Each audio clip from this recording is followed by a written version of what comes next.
Welcome to the Huberman Lab podcast, where we discuss science and science-based tools for everyday life. I'm Andrew Huberman, and I'm a professor of neurobiology and ophthalmology at Stanford School of Medicine. My guest today is Dr. Casey Means. Dr. Casey Means did her undergraduate degree at Stanford University and her medical degree at Stanford University School of Medicine. She is one of the world's foremost experts in metabolic health. Today we discuss how metabolic function and dysfunction impacts our health. In particular, we discuss mitochondria, which are involved in energy production within our cells, and the various things that we can each and all do to ensure proper mitochondrial function, which is essential not just for things like body composition and physical and mental energy, but also our ability to regulate hormones, blood sugar, and much more. We discuss how exercise, even simple exercise like walking, as well as sleep, as well as more vigorous exercise, and in particular nutrition, including the types of foods we eat, the timing of food intake, and the sources and quality of those foods impact our mitochondria and other aspects of metabolic function. We also discuss how particular micronutrients within specific foods can directly impact mitochondrial and metabolic health. Dr. Means explains how mitochondria, inflammation, and reactive oxygen species, which are the byproducts of metabolism in our cells, can combine to create conditions of obesity, as well as ways that we can manage those things or even reverse mitochondrial inflammation and reactive oxygen species dysfunction in order to reverse obesity, reverse diabetes, and enhance our health in myriad ways. By the end of today's discussion, you'll have a clear picture of the cellular processes that occur in the brain and body that underlie metabolic disease and metabolic health. And most importantly, you'll have a very clear picture of the actionable items that we can each and all carry out every day and every week in order to ensure metabolic health, proper mitochondrial function, and indeed that can also impact body composition and overall feelings of well-being. I would also like to share that Dr. Casey Means has a terrific new book coming out. I know it's terrific because I've read it. It is entitled Good Energy, The Surprising Connection Between Metabolism and Limitless Health. If you're interested in the book, we provided a link to the book in the show note captions. Before we begin, I'd like to emphasize that this podcast is separate from my teaching and research roles at Stanford. It is, however, part of my desire and effort to bring zero cost to consumer information about science and science-related tools to the general public. In keeping with that theme, I'd like to thank the sponsors of today's podcast. Our first sponsor is Maui Nui Venison.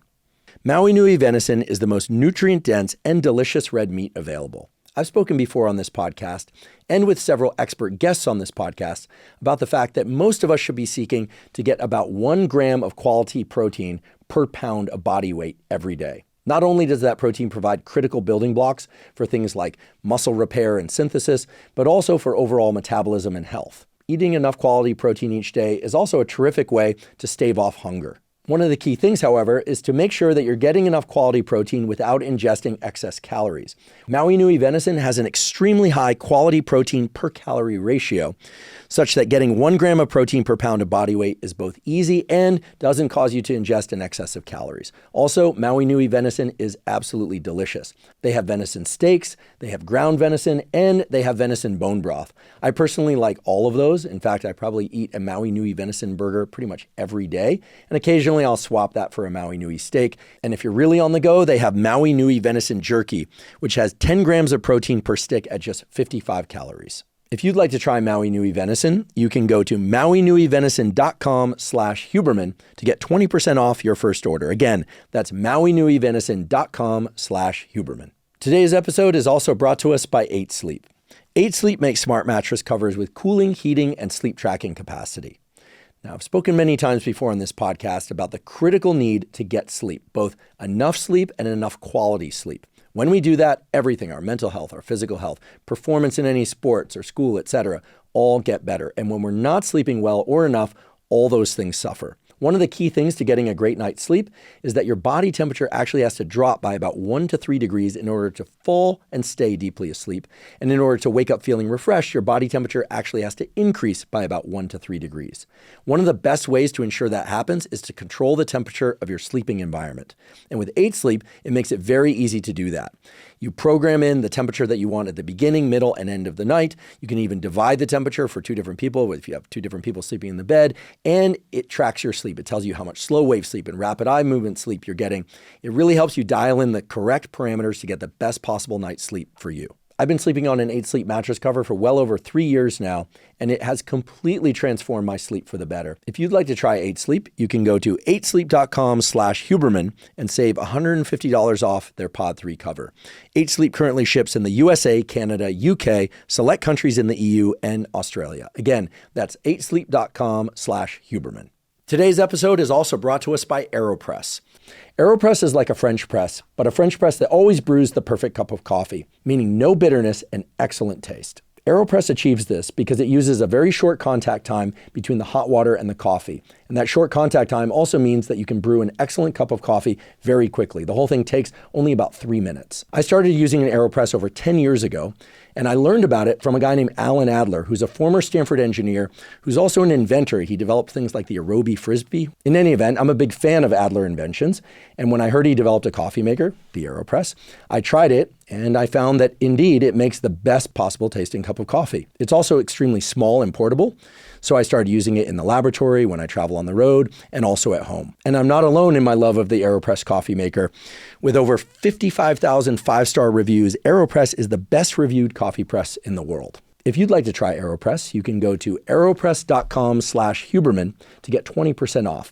AeroPress currently ships in the USA, Canada, and to over 60 other countries around the world. Again, that's aeropress.com/Huberman. And now for my discussion with Dr. Casey Means. Dr. Casey Means, welcome. Dr. Andrew Huberman, thank you so much for having me. Really excited to talk to you today about all things health. One of the things I love so much about your work is that you really give people a sense of agency through knowledge and actionable tools, which is very near and dear to my mission and my heart. But to kick things off, let's talk about metabolic function and dysfunction.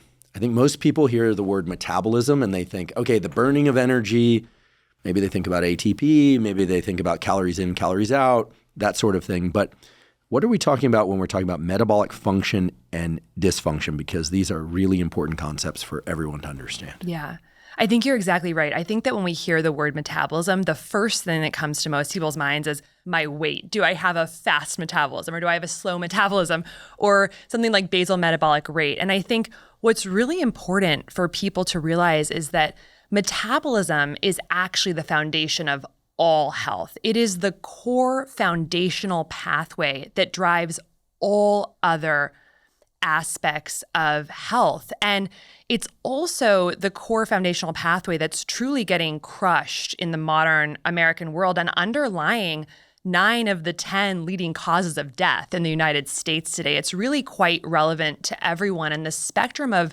metabolic rooted disease is vast and actually really relevant to most Americans. The latest research from American College of Cardiology suggests that 93% of American adults have suboptimal metabolism, and we can go into what that means. But fundamentally, when we're talking about metabolism, we're talking about how we convert food energy to human energy. So we take in an astonishing 70 metric tons or so of food in our lifetime.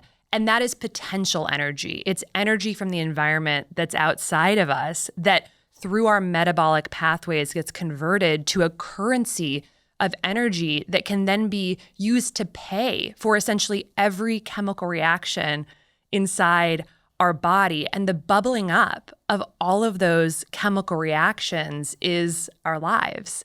And so when metabolism is not working properly, it's essentially creating underpowered cells. And like any city or factory or machine, not having adequate power will lead to dysfunction.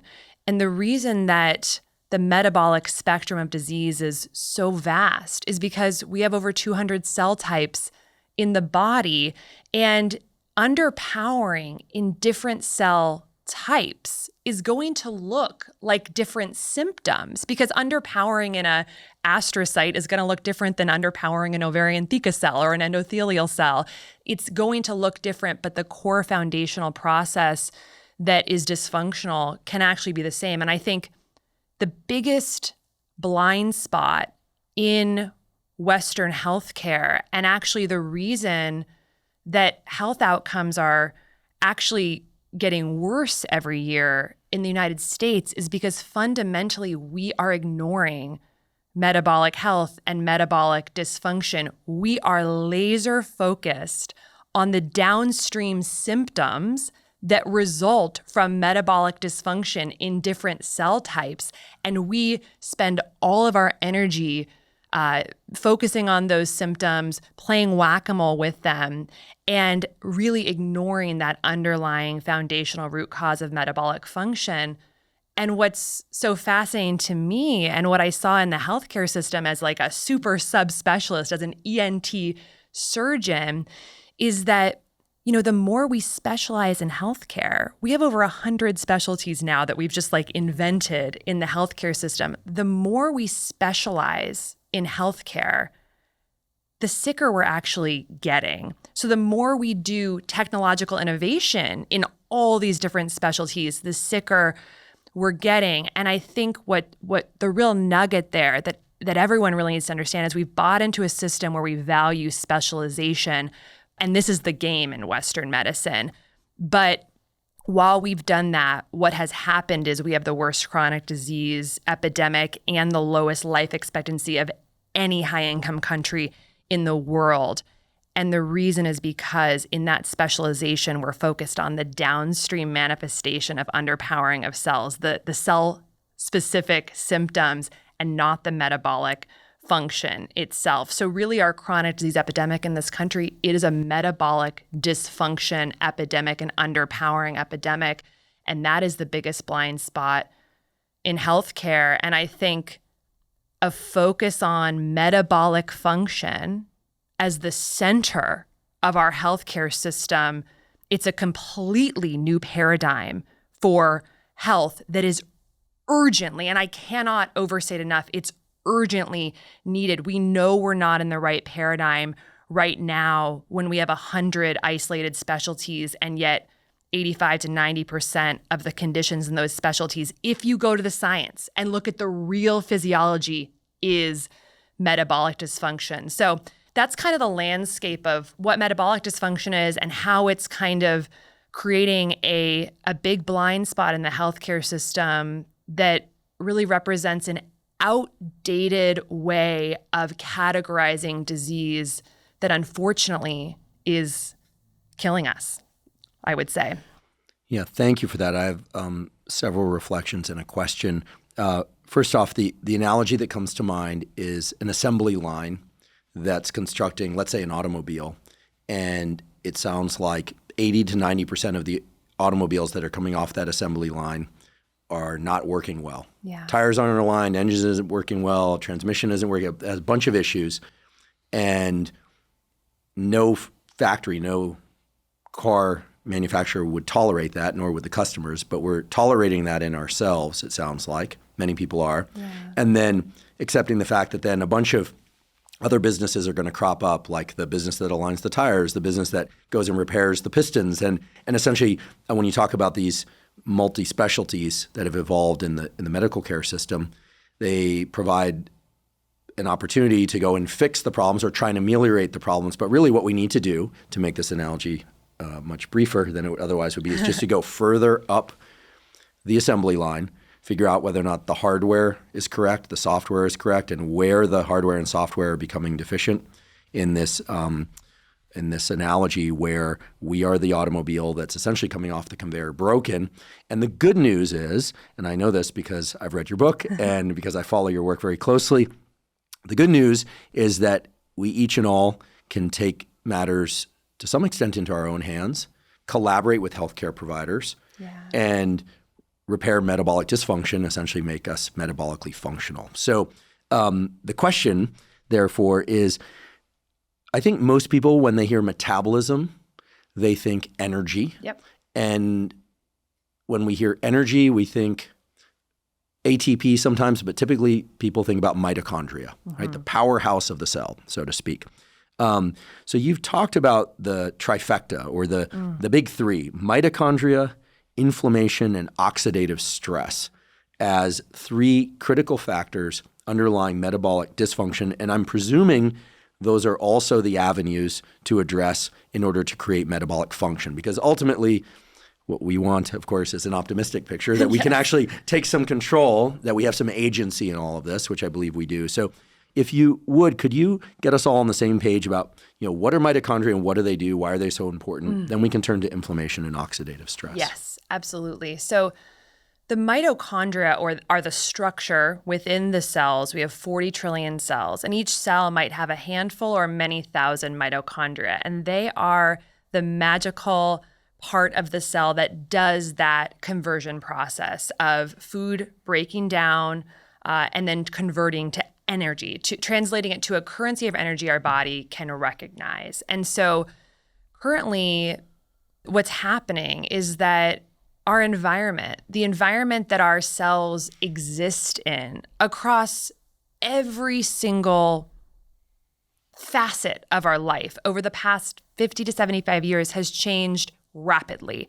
You look at how our food system has changed from whole, real food in good soil to industrial food. Our sleep habits have changed. We're sleeping less. It's very fragmented. Our movement patterns have changed. We're sitting 80% of the waking day. Our time in nature has changed. We actually are indoors as Americans 93% of a 24-hour period. So that totally changes our relationship with light. We have 80,000 synthetic toxins in our food, water, air, personal care products, home care products.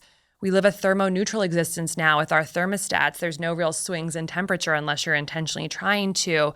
And then our emotional health is very different. We are very much exposed to low-grade chronic stress triggers. So across food, sleep, movement, emotional health, toxins, light, and temperature, things are not what they once were. And it's changed in the blink of an eye. I mean, the light bulb was created in 1806. This is like 0.04% of human history that we've even had artificial light. So things have changed. And the unique thing about all of these changes in our environment is that each one of those pillars, each of those changes in our environment synergistically, directly hurts the mitochondria through different mechanisms. The chronic low-grade stress, the sitting, the ultra-processed nutrient-devoid food, even the blue light at nighttime, all of it through different core biologic mechanisms synergistically hits this part of the cell, the mitochondria. So we have the food coming in, but we're not doing a good job of converting it to an energy form we can use. So we have these underpowered dysfunctional cells because of mitochondrial dysfunction caused by our environment. And of course, what happens if you've got energy substrate that you can't process, it's going to be stored. And that's, of course, why we have an obesity and overweight epidemic that's affecting close to 80% of Americans. That's so wild. It's just, we talk about obesity like it's the problem. Obesity is one branch of a tree that's rooted in this mitochondrial dysfunction that's caused by our environment. And just to back up a little bit, to just sort of share kind of maybe like how I sort of started thinking about that. I had trained as an ENT surgeon, and I was at Stanford Medical School, and I was so fascinated by this idea of like the way that we're defining the diseases we're treating in like a specialty like ENT is like, I saw sinusitis day in and day out, and we'd have these patients on the table that we'd be literally drilling into their skulls to suck out sinus pus. And that's like the treatment for sinusitis. And the way we diagnose the patients is we say like, okay, this patient has sinusitis if they have facial pressure, purulent pus, nasal discharge, nasal obstruction, and low sense of smell. So if they have these symptoms, then they have this disease. But when you actually go to the science and you actually go to the studies of like what is actually happening to create this, what you find is a lot of papers about mitochondrial dysfunction, because sinusitis is a chronic inflammatory condition where the cells are essentially sensing some threat, and then they mount this immune response that creates swelling, and then you get pus buildup. But we confuse the pus buildup with the disease, which is actually happening inside the cells. And so you start looking at PubMed as a clinician through a slightly different lens of like what's actually happening in the cells. And what you find for almost every chronic disease we're seeing in the US is that you will find a lot of papers on how the mitochondria are dysfunctional lower ATP generation in a lot of these cell types. And then what does that do? And this gets to your question about chronic inflammation and oxidative stress. Well, when you've got that dysfunctional mitochondria, let's say in a nasal mucosal tissue, that is a cell that can't do its job. That is a cell that's underpowered. And what could be more threatening to the body than a cell that can't do its job? So interestingly, those cells will initiate a whole process, which is called the cell danger response. It's work that's been done by Robert Navio at UCSD, where basically they understand the mitochondria is not working properly. This is, of course, caused by the environment. And they will actually release extracellular ATP, which is not really supposed to go outside of the cell. And that creates a massive innate immune response saying like, I'm underpowered, I need help, my mitochondria is broken, this is the cell, releases ATP outside of the cell. Usually the concentration of ATP is 1,000,000 times higher inside the cell. So releases it almost as a neurotransmitter, a purogenic neurotransmitter that massively activates the immune system to come and help. But the immune system comes and is like, not much we can do for you here, because the problem is not something that the immune system can help with, like grabbing a bacteria and lysing it, or, taking care of some cells infected with a virus. The problem is outside the body. It's the environment. So you end up getting this tornado of dysfunction, of mitochondrial dysfunction caused by the environment, leading to the cell danger response, which leads to innate immunity. And then on top of this, you get the oxidative stress, which is the third piece of the trifecta, which is essentially these mitochondria are trying so hard to do their work, but they're not working properly. So they create damaging metabolic byproducts called oxidative stress, free radicals that cause more damage. So this is happening in the nose. It's happening all over the American body because of our environment. So you've got these tornadoes of interrelated physiology of mitochondrial dysfunction, chronic inflammation, oxidative stress, which if you start going to the research as a clinician who's focused on symptoms and confusing those for the disease, and look at what's the pathophysiology of arthritis, what's the pathophysiology of Alzheimer's dementia, what's the pathophysiology of type 2 diabetes, obesity, fatty liver disease, polycystic ovarian syndrome, erectile dysfunction, it all traces back to this trifecta that no medication or surgery, you obviously can't operate on oxidative stress. You can operate on the downstream symptoms. So that's the real secret that I really feel like we need to reorient the healthcare system around, since 90% of healthcare costs go towards treating the downstream symptoms of these. And for every marginal dollar we're spending on treating symptoms, the rates are going up because they're doing nothing to actually affect that trifecta. But to really make it simple, I like to think of this trifecta of what I call trifecta of bad energy, trifecta underlying metabolic dysfunction of chronic inflammation, mitochondrial dysfunction, oxidative stress, as chronic inflammation is biochemical fear. It's response to a threat. Mitochondrial dysfunction is kind of like rolling blackouts. It's not enough power. And the oxidative stress is like wildfires. So it's kind of, what's funny to me a little bit is like what's happening inside the cell is almost like what's happening like in our society. It's like, this is like living in California. It's like blackouts, fire, fear, and that's literally what's happening inside our cell because of the environment. And again, the optimistic news that you alluded to is that we actually have tons of tools and tests that can actually help us understand our level of metabolic health, and even give us hints about inflammation, oxidative stress, and mitochondrial dysfunction. And it's very easy to improve if we know what we're actually focused on. Well, that's reassuring, and we're definitely going to go there.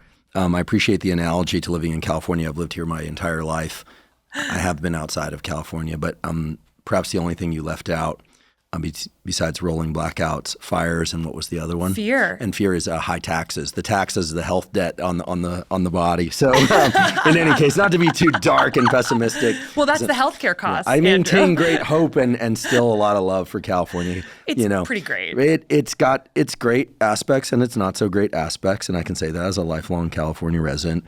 There are other wonderful places to live. A couple of questions. First of all, about places to live. You've been talking a lot about in the United States. Yeah. Are some of these same issues with metabolic dysfunction occurring outside of the United States? I would imagine so. Yep. any country where we've exported the standard American diet and some of the other norms of Western living are starting to see the same rates of chronic disease. But like, it is worth not mincing words here. Of all high-income countries in the world, the United States has the worst chronic disease rates and the lowest life expectancy, and our life expectancy is going down, and we spend about twice as much on healthcare than the second highest spending country in the world. So we are abjectly failing, and that failure is predicated in our cult of siloing conditions into different specialties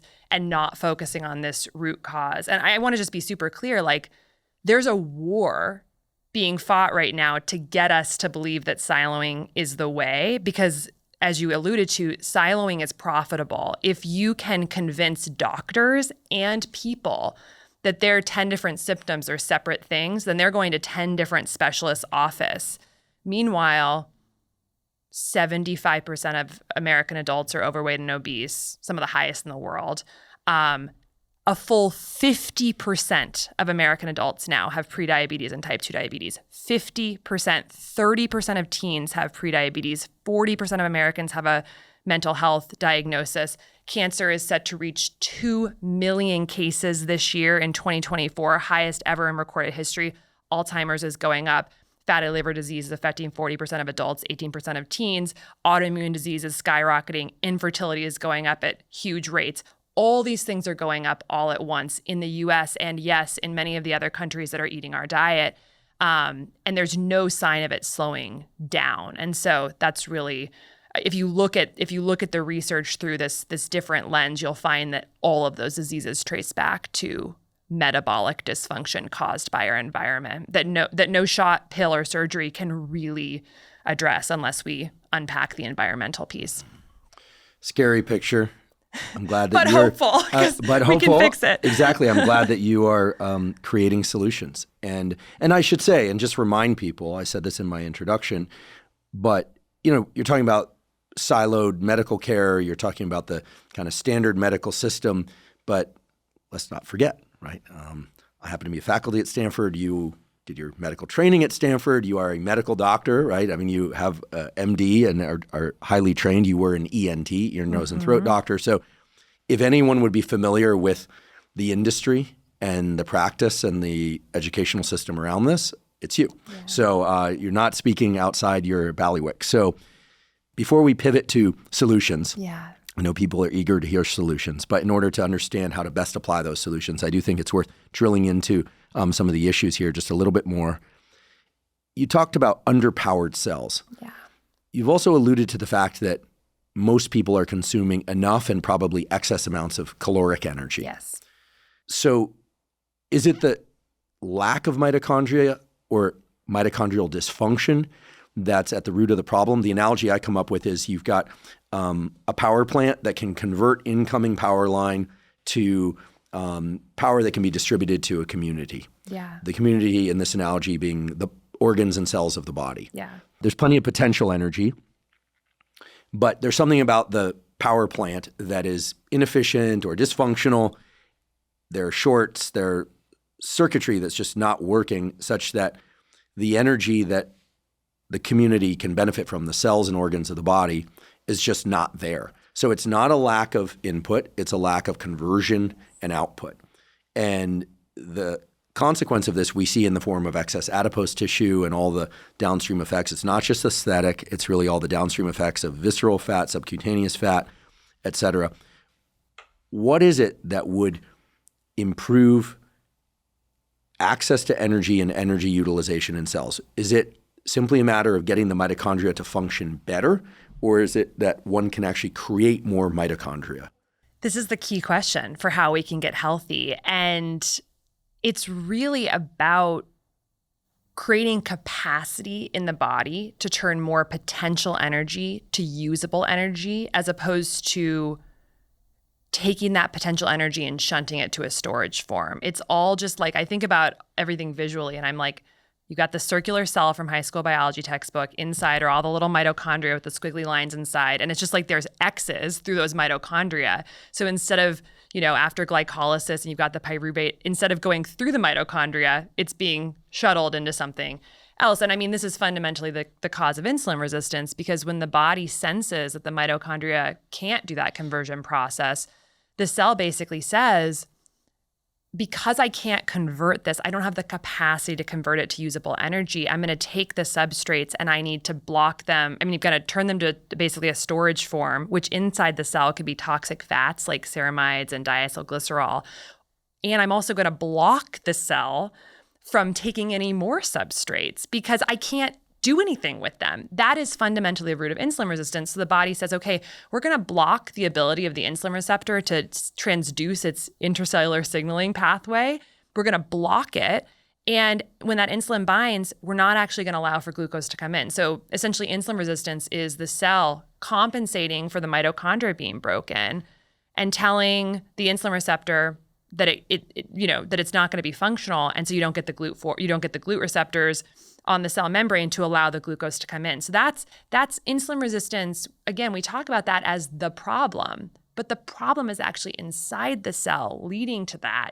So that's why just giving someone insulin isn't necessarily the answer. We have to increase mitochondrial capacity to let the flow happen through it to energy, which then trickles up into relieving a lot of these problems. So to answer your question, what we really want to do to increase our metabolic capacity from a first principles perspective, it's we need to make more mitochondria. We need to get each mitochondria to be more functional, and we need to have each more functional mitochondria processing more energy substrates. It's really that simple. And the beauty is we can do all of those things. If you actually break down like what those three things mean, it means promoting mitophagy, the recycling of old mitochondria to new mitochondria. It means promoting mitochondrial biogenesis. It means increasing the oxidative capacity of our individual mitochondria. It means improving mitochondrial fusion, which is actually when mitochondria come together to form long chains of mitochondria that are more efficient. So there's like a lot of technicality to like what it means to print more mitochondria, have them each be more efficient, and have each one do more work. But that's really what we want to do. And that's when it just kind of gets into the simple habits. Like there's simple things we can do for each of those things. For mitophagy, we can focus on various types of like endurance exercise and high intensity interval exercise. There's compounds like urolithin A that promote mitophagy. When we talk about improving our, oxidative capacity, this is things like the sprint workouts. We want to build more mitochondria. This is resistance training, literally telling the body to make more. So, but first principles, it's how do we get more of these working better, doing more work every day? And then we think about, you look at the data on walking, and it's like people who walk more than 7,000 steps a day have a 50 to 65% lower chance of dying in 10-year follow-ups. And it's like, yeah, because walking is literally a glucose disposal signal. So you're just simply asking, it's not a great biogenesis signal, it's not a great mitophagy signal, but it's a great disposal. So if you're doing lifestyle habits that do one of those three things, which we can of course go into more, you're improving the cell's capacity to do that conversion process better. I'd like to take a brief break and acknowledge our sponsor, AG1. By now, most of you have heard me tell my story about how I've been taking AG1 once or twice a day, every day since 2012. And indeed, that's true. I started taking AG1 and I still take AG1 once or twice a day because it gives me vitamins and minerals that I might not be getting enough of from whole foods that I eat, as well as adaptogens and micronutrients. And those adaptogens and micronutrients are really critical because even though I strive to eat most of my foods from unprocessed or minimally processed whole foods, it's often hard to do so, especially when I'm traveling and especially when I'm busy. So by drinking a packet of AG1 in the morning and oftentimes also again in the afternoon or evening, I'm ensuring that I'm getting everything I need. I'm covering all of my foundational nutritional needs. And I, like so many other people that take AG1 regularly, just report feeling better. And that shouldn't be surprising because it supports gut health. And of course, gut health supports immune system health and brain health. And it's supporting a ton of different cellular and organ processes that all interact with one another. So while certain supplements are really directed towards one specific outcome, like sleeping better or being more alert, AG1 really is foundational nutritional support. It's really designed to support all of the systems of your brain and body that relate to mental health and physical health. If you'd like to try AG1, you can go to drinkag1.com/Huberman to claim a special offer. They'll give you 5 free travel packs with your order, plus a year's supply of vitamin D3 K2. Again, that's drinkag1.com/Huberman. There's a lot of great science and a lot of great stuff related to testing and assessment of one's metabolic health that we should get into and will get into. But since we touched on lifestyle, and because we've been talking about the sort of dysfunctional dark side for a bit, maybe we could just touch on some of the lifestyle factors that you just mentioned. Because I do think it's important that people really start to feel into their sense of agency. And here we're talking about things that are relatively low time investment, certainly don't have much financial cost in the sense that they could be done in gyms and with fancy equipment, but they don't require that.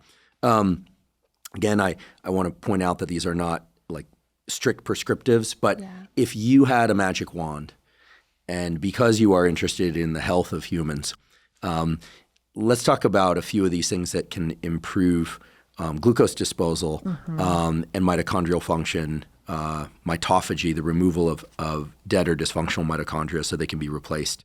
Let's talk about the walking one first. You said 7,000 steps a day. I don't track my steps. What are we really talking about there? We're talking about taking the stairs and trying to walk as much as possible. Maybe if we were going to just give a really crude prescription. You're a doctor, so you can prescribe things. What would you tell people to do? Like how many short walks per day? Is it like 3? Is it 5? What are we talking? I would say at least 3. I would say aiming for more than that is good though.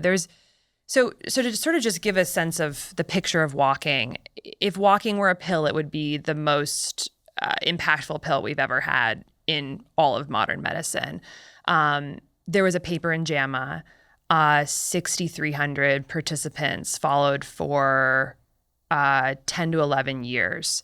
And the people who simply walked 7,000 steps per day compared to less than that had in up to 70% lower risk of all-cause mortality in the follow-up period. So not causality, but it's pretty incredible.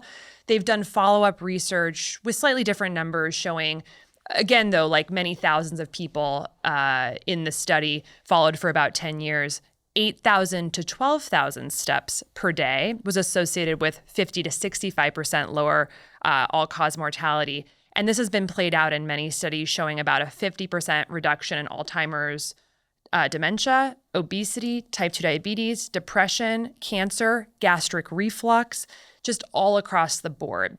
And I think the key thing is that it's not about the steps. It's about the fact that muscle contraction is medicine. When we contract our muscles, even in a very low grade way, like walking or doing a couple air squats, we're activating AMPK and we are essentially causing that cell to have a stimulus to push glucose channels to the cell membrane. Most of the time, the glucose channels are like in vesicles, inside, in little bags inside the cells. They're not on the cell membrane. So of course, that's going to keep the glucose in your bloodstream not being processed by the mitochondria. So when we think about steps, it's a proxy metric for just moving more throughout the day. So let's take 2 people. You have a person who's walking for 1 to 2 minutes every 30 minutes throughout the day. Maybe they're exercising at the end of the day or the beginning of the day. Maybe they're not. That person is stimulating glucose channels to be at the membrane all day. Now let's take another person who works out really hard for 1 hour in the beginning or the end of the day. They feel great about it. They've checked that off their box, but they're sitting the entire rest of the day. Yes, they have gotten the benefits from the exercise, but for a lot of that day, those glucose channels are inside the cell, not doing the work they could be doing. So I think about these little teeny short walking breaks or push-up breaks or air squat breaks every 30 minutes or so throughout the day as me essentially inside the cell pushing the glucose channels, the cell membrane to make them constitutively active. It's totally different physiology, and it's so easy. So it's not about the steps. It's about muscle contraction regularly throughout the day. And this has been shown out in actually more clinical research, which has there's been several studies, two that I think are fascinating, where they basically took two groups and they said, okay, we're going to have you walk 20 minutes before each meal, 3 times a day, 20 minutes after each meal. So that's also 3 times a day, or for like 2 minutes every 30 minutes throughout the day. So these are three separate groups. Groups. Either 20 minutes before, either 20 minutes after, or 2 to 3 minutes every 30 minutes. Okay. All added up to 60 minutes of walking or light jogging a day. I'm kind of paraphrasing two different studies that showed the same thing. One was jogging, one was walking, but it was basically chunks versus short walks every 30 minutes throughout the waking day. The groups that do the short movement regularly throughout the day, even though the total time is the same across all the groups, have significantly lower 24-hour glucose level averages, 24-hour insulin level averages. They are metabolically healthier. And I believe, and the research mechanistically has shown, that it's because we're constitutively putting these channels of the membrane to take up the substrate, use the substrate. So this is not to replace exercise, but I think it's a reframe. I think the concept of exercise is something we're really very wedded to in our Western culture. And you look at more like the Blue Zones and the centenarians, and it's like they're kind of moving is built into their everyday life. So we've taken movement out of our everyday life as these knowledge workers, as we've been industrialized.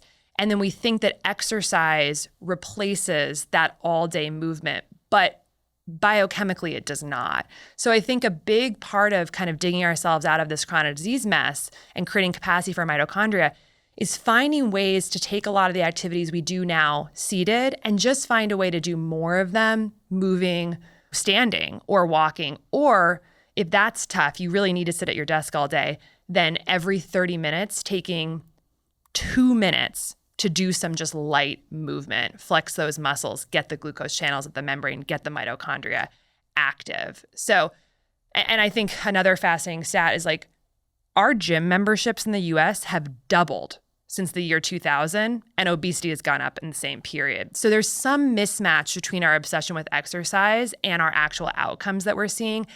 And I think it's that we have not actually rebuilt constitutive movement into our daily lives. Very interesting, because I think a lot of people are now working out, so to speak, doing resistance training, which I think is terrific.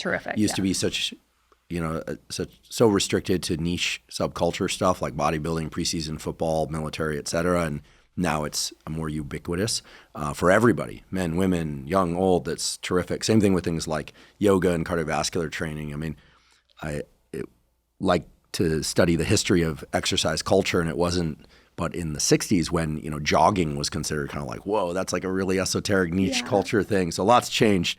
I love the prescriptives you gave because it's just very straightforward. A couple of short walks, it just makes so much sense. Mm-hmm. And I love the visual, and I hope people will really hold it in mind. So I'll reiterate it. The translocation of these energy utilization stores, vesicles as you call them, these little packets, from the center of the cell out to the cell surface, where then they can be involved in metabolic processes and the utilization of energy in ways that otherwise they wouldn't, and glucose disposal being a big part of this. So I have heard that a short walk after a meal will reduce blood glucose in a way that's really dramatic. Huge amount, 30, 35%, just taking a walk around the block after a meal. That's definitely a prescription I think everyone should do, because the research is so strong on it, is that building in simply a 10-minute walk around the block or a dance party in the kitchen, moving your muscles for 10 minutes after a meal can drastically reduce your glucose response, because you're just bringing all those channels to the membrane, you're taking up the glucose, you're using it. It's a whole different physiology than sitting on the couch after a meal. That's very high impact. It's high leverage if it's after a meal. So highly recommend that. And the levels data and clinical data has shown that out time and time again. Whenever I go to a city like New York, when I am forced to walk more, I always just feel so much better. We also know that the optic flow that one experiences with walking has some interesting effects on the limbic pathways and quieting of some of the anxiety and stress-related pathways. This links up with things like EMDR, although There are factors that are separate from EMDR. Basically, moving through space, not outer space, but walking through space with optic flow has a certain anxiety reduction function in the brain, which there are beautiful data there, in my opinion. Okay, so that touches on walking. You did mention higher intensity exercise. So let's keep it within the cardiovascular realm for now. So getting heart rate way up, getting breathing hard for, some minutes each week, maybe a couple times per week. Seems that's a good way to increase mitochondrial function and mitochondrial number. Is that right? Yeah. So you take sort of each type of exercise. We've got walking, we've got resistance training, we've got high intensity interval training, we've got endurance training, and then we've got sort of more like zone 2. So we've got these different flavors of how we get our heart rate up, how we get the blood flowing, what we signal to the cells. And each one actually has like a slightly different impact on the mitochondria. When we think about biogenesis, we're thinking mostly like endurance exercise and really more of that zone 2. And like that is really going to be a stimulus inside the cell to print more mitochondria. When we think about improving mitochondrial fusion, high intensity interval training is really, really good for that. When we think about resistance training, it's like that's like muscle hypertrophy. We're going to be creating more muscle cells and we need more mitochondria for those. So each one has kind of a different impact. And I think this is where, honestly, I think the regular guidelines that we have, even by our government, actually make a lot of sense. It's like work every major muscle group 3 times a week in a resistance type training, and then work to get 75 to 150 minutes of moderate to strenuous activity. So 75 minutes of strenuous activity or 150 minutes per week of moderate activity. So that actually makes a lot of sense. 80% of Americans are not meeting those very basic guidelines, and 20% of Americans don't get any physical activity really at all. Activity for the average American is 3,000 to 4,000 steps per day, which is less than 2 miles. So we are not even close to even meeting the basic recommendations that are out there. But I think those are pretty reasonable. Resistance training, 2 to 3 times a week, most major muscle groups, and working to, get the heart rate up, moderate level for 150 minutes a week, or strenuous for 75 minutes a week. Those are going together to be potent stimuli for biogenesis, mitophagy, mitochondrial fusion, for increasing antioxidant enzymes that are going to protect the mitochondria from that oxidative stress. And the one that's just actually not in there in the sort of the basic recommendations for Americans is the walking. And I would just absolutely add to that at least 7,000 steps per day based on what the data is showing, which honestly would probably take less than an hour total to do. If you break it up throughout the day, it's just a few minutes a day. So that right there are going to be like a big multifaceted set of signals for increasing mitochondrial capacity in different ways. Terrific. What are your thoughts on under the desk treadmilling? I don't own one of these, and I try and get walks, and I definitely do my 3 resistance training sessions per week, different muscle groups on different days. So it ends up being each muscle group is hit directly once and indirectly a second time. But I like to do a long hike once on the weekend, run in the middle of the week that's 30, maybe 35 minutes, and then some VO2 max, really short workout, 12 minutes total, where basically I'm just going for the feeling that my heart is going to jump out of my chest and I'm gonna die from gasping of air. But luckily, thus far, I haven't died. Nonetheless, the total time commitment isn't that great, but I find that I'm at a desk a lot, and I have a standing desk. Is it wise to get a treadmill under the desk? Seems like it would be one of the best things one could do. I'm a massive fan of under treadmill desks because genuinely I believe that if we move more of our daily activities that we're doing seated indoors to outdoors moving, it would radically change the health of the United States with real physiology underneath it. So there's actually been research on under desk, standing desks that is pretty interesting. Small studies, but they took a handful of people, I think it was around 10, in a workplace environment. And they had them use under desk treadmills for 2.5 hours per day during the workday. So not a lot, at very slow speeds for 2 weeks. And people lost on average 2.6 pounds of fat and put on 2.2 pounds of lean mass. Wild. In a very short period of time. The study makes a somewhat wild claim that if this were extrapolated to a year, we anticipate that we could see a loss of 44 to 66 pounds. Assuming it's linear progression. Exactly. Which is not the case, folks. But right? that's why I'm saying it was a pretty, but that was there in the discussion. But I think that short period is quite interesting. So that's pretty significant. And that's just for 2.5 hours a day.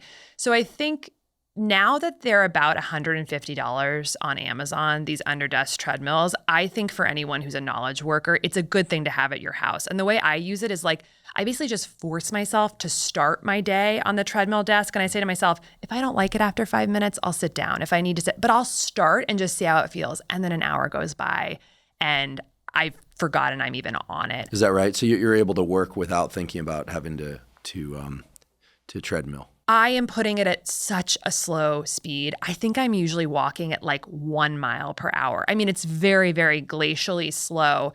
I do put my Oura ring on my second toe when I do this because otherwise it doesn't count my steps, because if your hands are at your desk, it won't count your steps. Because the Oura ring's measuring hand movement. Accelerometry, yeah. But it's incredible how even at a 1.0, 1 mile per hour speed, after 2 to 3 hours, you're easily going to get 6, 7, 8,000 steps, and then throw in a couple other short walks throughout the day and you're getting there easily. So it's just a great way to build back in what modernity took away, and that unfortunately is unavoidable, that regular movement for good physiology. So I'm a big fan of them, and the data suggests that for a couple hours a day, they can actually have an impact on body composition, which I think is a great, easy, inexpensive thing for people to do. But if you don't want to buy one, like just set those timers and build in the walks, throughout the day outside. Terrific. Yeah, I'm a fan of getting walks when I can. I wonder your thoughts on, there was a study, I'm not sure if you're familiar with it, published out of the University of Houston, where they looked at what they called Soleus push-ups, yes. Which all the gym goers are going to roll their eyes. Imagine sitting down and pressing your toe against the ground and raising your heel. So kind of like seated calf raise, but no weight, right, under the desk. And this study had some remarkable claims and conclusions, which included, as I recall, that the activation of this muscle, the soleus, which makes up about 1% of the body's total musculature, caused a disproportionate use of blood glucose. Yeah. So it mobilized blood glucose in a good way. Yeah. And the idea was if people would, it's not just bouncing your knee, but would actively push their toes against the ground and raise their heels as they were seated and doing work, that somehow there would be a positive effect on metabolism and blood glucose utilization. I talked a little bit about this on social media and a few other podcasts, and it was interesting to see the sort of attacks that I got. Like, people really didn't like the idea that this was any different than so-called NEAT, non-exercise activated thermogenesis. So it's known that people that fidget a lot or move around a lot burn a lot of calories. This actually goes back to some really beautiful work several decades or more ago from Rothwell and Stock, who talked about like the fact that animals and people who fidget a lot burn a lot of energy. Amazing, they tend to be thinner. They tend to have lower adipose tissue stores. And it's because they're just burning a lot more calories. And this is actually what people who suffer from anorexia, which is, by the way, the most deadly of the psychiatric conditions, so it's we're talking about true anorexia, are encouraged not to do, because they either do it spontaneously or they learn that it's a very efficient way to burn calories, and that's not what they need.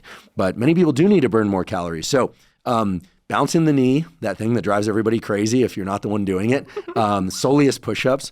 What are your thoughts about this and that study? We don't have to pick it apart in detail, but I thought it was kind of interesting. It's all coming back to just moving the body as much as possible during the day. Contracting muscles. It's medicine. And I find the concept of NEAT just endlessly fascinating, because we kind of come up with this term non-exercise activity thermogenesis, and the data is really good about it. Like, it basically shows that this is a prime potential intervention for the obesity epidemic. And it all goes back to the cell. Like, it's essentially a stimulus that's telling the body to stay metabolically active, as opposed to keeping all those metabolic pathways, dormant during the day. And I think that it is funny though that like we have these acronyms for basically like this is just the way life was 100 years ago. If you look at like the 1800s, almost 100% of Americans lived on a farm, basically like pre-industrialization, pre-urbanization. Most Americans, not 100%, but close, they grew some of their own food. They lived either on a farm or had a large garden. Now that number is less than 1%. So like movement was just built into everything we did. And you think from there, like what has happened? Like we were outside, we were moving, our activities of daily living involved movement. And if you just take the grocery example, then it moved to like, okay, maybe farmers markets and sort of like, outdoor open air markets. Then it's supermarkets. Then it's,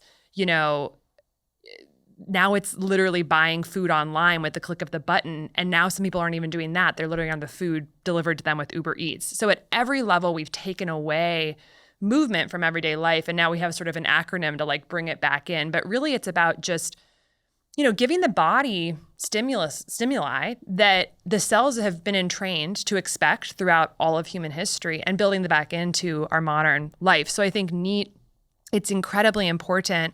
And I think it also brings up this point that like is so critical, which is like, I really think our way out of this chronic disease epidemic, and even for people who are listening who don't have a chronic disease, any real chronic symptoms we're dealing with, and just the fact that we're not feeling as good as we could, like the way out is pretty simple. Like it's some of these basic things like walking more throughout the day, moving more throughout the day, getting outside, eating clean, unpoisoned food. A lot of these things that have the best data are so simple. And I think it's like really important to just always remember like the game and the industry, it's all about how complex can we make it? Like specialization, talking about some of the minutia, but like at the end of the day, all the simple habits that we know are healthy, like fundamentally improve cellular biology. And like some of these things like the NEAT, like the walking, like it's emblematic of the fact that some of the simplest solutions are the ones that are by far the most effective. And I think the biggest misconception in healthcare right now is that the way out and the way to get really back to true incredible health is complicated. Like it's really not that complicated. We've got to move more, throughout the day. That's one of them. And, on each pillar that we touched on earlier, food, sleep, all of this, when we talk about the simple habits that we know work, the reason they work is because they all positively impact the mitochondria. They positively impact oxidative stress. They positively impact inflammation. So, yeah. I love it. I love simple solutions that hit multiple cellular pathways that can make everybody healthier. I'd like to just take a quick break and acknowledge one of our sponsors, InsideTracker. InsideTracker is a personalized nutrition platform that analyzes data from your blood and DNA to help you better understand your body and help you reach your health goals. Now, I've long been a believer in getting regular blood work done for the simple reason that many of the factors that impact our immediate and long-term health can only be addressed, that is, can only be measured with a quality blood test. Now, one issue with many blood tests out there is that you get information back about lipid levels, hormone levels, metabolic factors, etc., but you don't know what to do with that information. With InsideTracker, they make it very easy to understand your levels and what they mean and specific actionable items that you can undertake in order to bring those levels into the ranges that are optimal for you. InsideTracker also offers InsideTracker Pro, which enables coaches and health professionals to provide premium and personalized services by leveraging InsideTracker's analysis and recommendations with their clients. If you'd like to try InsideTracker, you can go to InsideTracker.com/Huberman, and you'll get 20% off any of InsideTracker's plans. Again, that's InsideTracker.com/Huberman. I'd like to talk about assessment, blood tests in particular. I remember in college, I was just very curious about blood testing, and I had read a little bit about it, but it was really hard to access. I actually went to the student health center and said, can I just get like my lipids measured, some hormone stuff measured? I was in great health. I just want to do that. And they're like, no, like what's the issue? Why would you do that? Now it's very easy to find places that will do blood tests, but there is some cost often. And nowadays, thanks to your efforts, your innovative and engineering efforts, and the efforts of others, there are ways to measure what's in your blood glucose in particular, with continuous monitoring and with snapshot monitoring. So let's talk about blood tests. What do you think are the 3 to 5 things that basically everybody, if they can, should know about what's circulating in their blood? I'm imagining LDL, HDL, this kind of thing. I guess ApoB is a big favorite of our friend Peter Attia. Yes. Fasting blood glucose, continuous blood glucose, post-meal, et cetera, just kind of evaluating how exercise, food, et cetera, impacts blood glucose. And then I'll leave the other categories open because my point here is not to answer the question for you, but that's what comes to mind. You've got the big ones. So this is key, is that every single person listening, I hope, after this episode will go to their health record or send their doctor a message and at least get the following test. And the first 7 that I'll mention are very basic, and people might take umbrage to them because obviously there's a lot of debate about like what's everyone's favorite lab tests. But I think about it as like, what are the basics that everyone should know? And then what's like the next tier up that are easy to access and are cheap that'll give you a lot more richness, but which you still might have to kind of fight your doctor for. So the first few that you will not have to fight your doctor for and are often free on an annual physical and literally define metabolic syndrome are fasting glucose, fasting triglycerides, HDL cholesterol, hemoglobin A1C, total cholesterol, waist circumference, and blood pressure.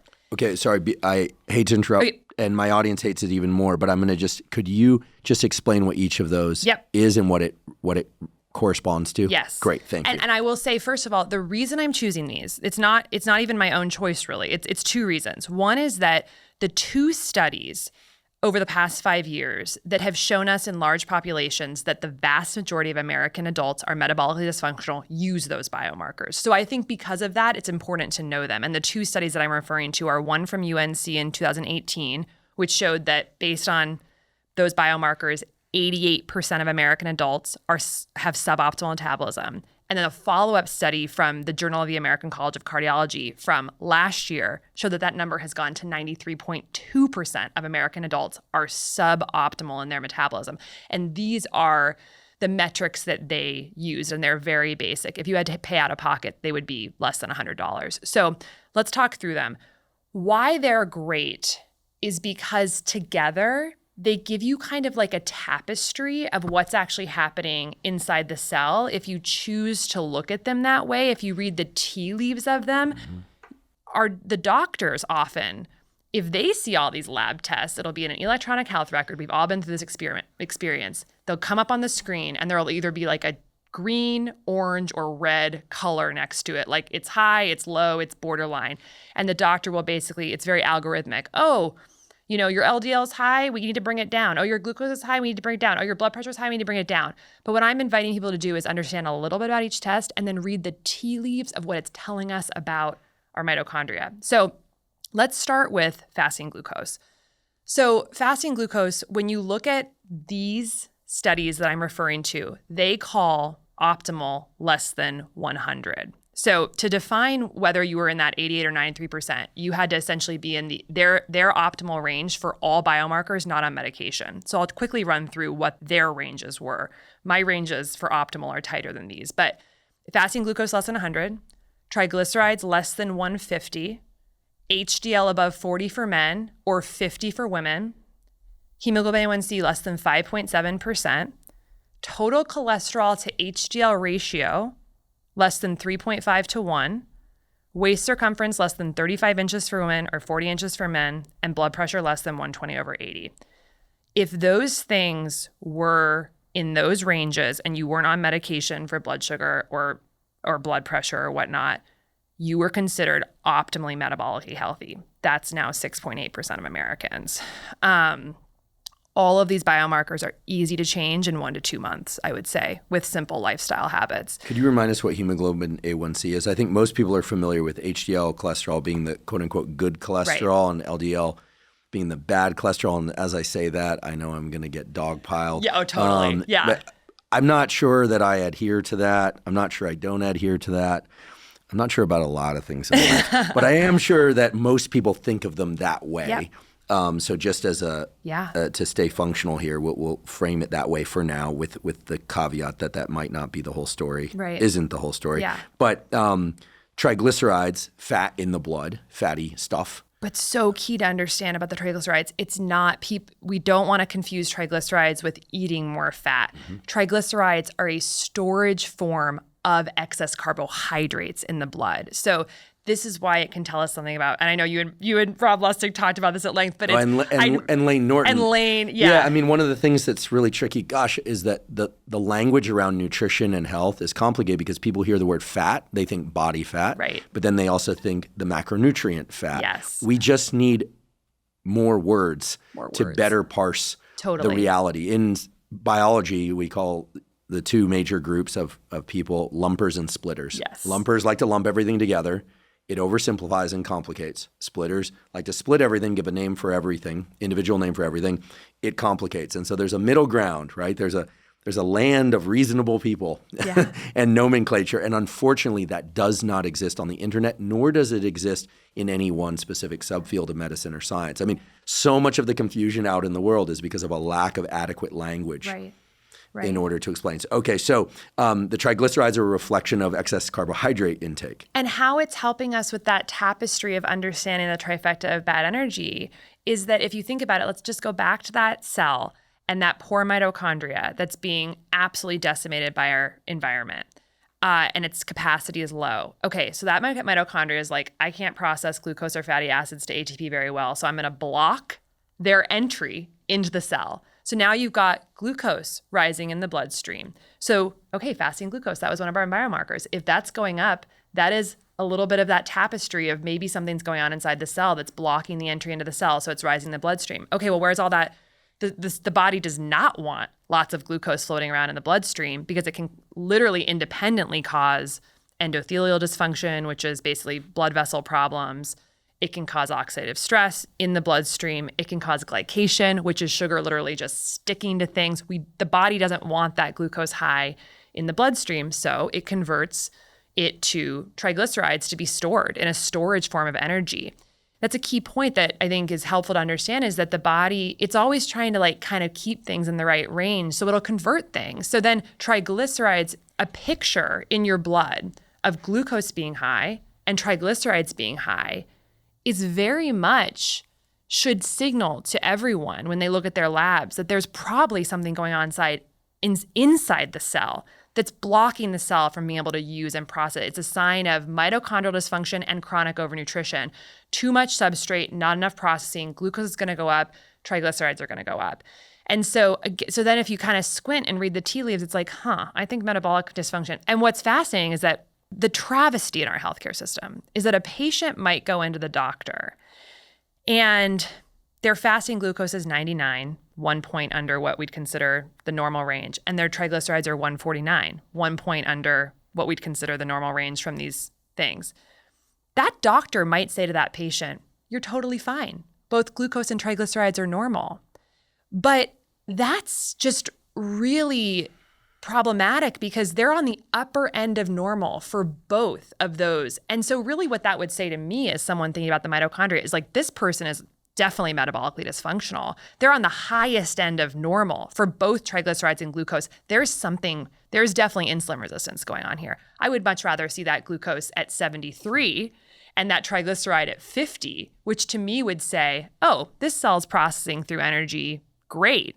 And things are moving through and we're not backing up in the bloodstream. We're not converting to triglycerides. So that's where really optimal ranges get in. But so that's glucose and triglycerides. Why, if those are starting to creep up, it's a sign that something is happening metabolically. And then when we look at some of the other biomarkers, so hemoglobin A1C is really, so that's a marker that's looking at how many of the hemoglobin molecules that are in the red blood cells that carry oxygen, how many of those hemoglobin molecules have sugar stuck to them, and that's glycation. So you're looking at glycated hemoglobin, and you can imagine that if the concentration of glucose is higher over time, more glucose is going to stick to red blood cells, and that's going to create a higher percentage of glycated hemoglobin. So that's why that lab is represented as a percentage. So less than 5.7 is what we want. You want those cells nice and smooth and slippery. Smooth. No sugar stuck to them, causing dysfunction. And because blood cells last for about 90 to 120 days, hemoglobin A1C is giving us basically a snapshot of average blood sugar levels over 90 to 120 days. And if that average is higher, again, probably a sign that cells are rejecting glucose from the cell and it's causing a rise in the bloodstream. And then just talking about one other biomarker in that we talked about, which was blood pressure. People might say, well, how does blood pressure relate to like what's going on inside the cell, in the mitochondria and whatnot? And the fascinating link is that when that cell becomes insulin resistant, which again is a compensatory mechanism for mitochondrial dysfunction, the insulin is going to rise in the blood because the body's insulin resistant. So the body's going to churn out more insulin to try and overcome the insulin block to drive the sugar into the cells. So insulin levels rise. Well, insulin is one of the key activators of nitric oxide, which is the molecule in the blood that dilates and relaxes blood vessels. And so when we become insulin resistant and we're not responding to that insulin signal, we end up getting less nitric oxide activity. So this is how kind of looking at even these very basic, very cheap biomarkers through the lens of basic cellular physiology, we can start to see, man, my body might be like underpowered. I might have a mitochondrial issue here. So that's a few of those tests that we really want to shoot for. Terrific. And thanks for bringing up blood pressure again. It's sort of comes across to many people as old school, right? But when Attia was here, one of the several times he was here, he really pushed on blood pressure as such a key metric, right? I mean, obviously, if blood pressure is high, you're getting less nitric oxide through for whatever means here. Vessels and capillaries are constricted.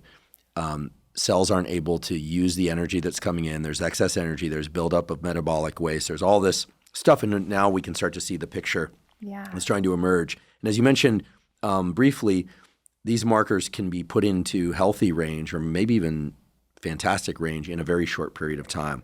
So we'll talk about how to go about that. In terms of getting a basic blood test, you're a physician. What's the secret code? I'll give away one that a former guest who's also an MD shared, which is oftentimes if you ask your physician for a blood test, they will say, well, unless there's a particular need or you're struggling with something, they won't give it to you. But if you have a shift from baseline in a symptom or in a number, that can help. All the physicians are going to come after me now with stethoscopes. I'm willing to stand my ground. If you want a blood test, it's often useful to mention that there's been some market shift. You want to be honest, right? But some market shift in sleep, in lifestyle, in how you feel, standing up, sitting down. I'm not trying to lace people's minds with ideas to create narratives here, but oftentimes where physicians are resistant, they'll be more amenable if they understand that, hey, like something's changing, and the patient's saying something's changing. It actually would be irresponsible of them to not give the blood test. So there you go. Bring it on, MDs. So, yeah, truly. Yeah. And I think the nice thing about these, again, very basic tests, and there are so many other tests that I talk about in my book and that you've talked about on your podcast, ApoB, uric acid, fasting insulin, HOMA-IR, HSCRP, liver function test, GGT, all these other tests that are great that can really tell us more about mitochondrial dysfunction, oxidative stress, chronic inflammation.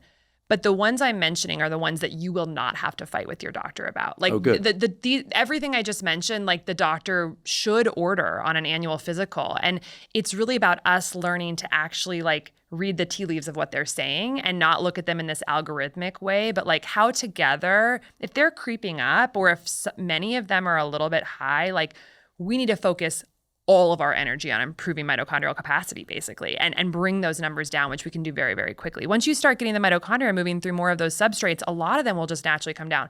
Now, in the book, I give scripts to literally talk to your doctor with because you are going to get pushback. Often, if you ask for a fasting insulin, I would say probably, even though doctors are waking up a little bit, like maybe 85% of people are going to have their doctor say they won't order that for them. So I actually think there's a huge benefit. I hate to say it, but like going outside the system, this is where I think innovation has been valuable. There's a lot of like amazing companies doing direct to consumer lab testing. So you can basically avoid the hassle. And some of them are very affordable. There's Function Health is a company that's doing 110 biomarkers, including all the key metabolic biomarkers for less than $500, and they'll do it twice a year. So you don't ever have to, and then they do interpretations. InsideTracker, Next Health, Levels is doing labs. And so there's a lot of this springing up because I think people are sick of fighting with their doctors to get a crumb of information about their health. And we should probably be testing these, I would say, 3 to 4 times a year. And the beauty is that like, I think a lot of what keeps people down in the health world is that they're confused about what to do. There's a lot of noise. There's a lot of different strategies. Do I do, paleo, keto, carnivore, vegan, Mediterranean? Do I do HIIT or zone 2 or eccentric? It's like there's so much noise. And the beauty with having a plan for understanding your biomarkers regularly is that you can cut through all the noise.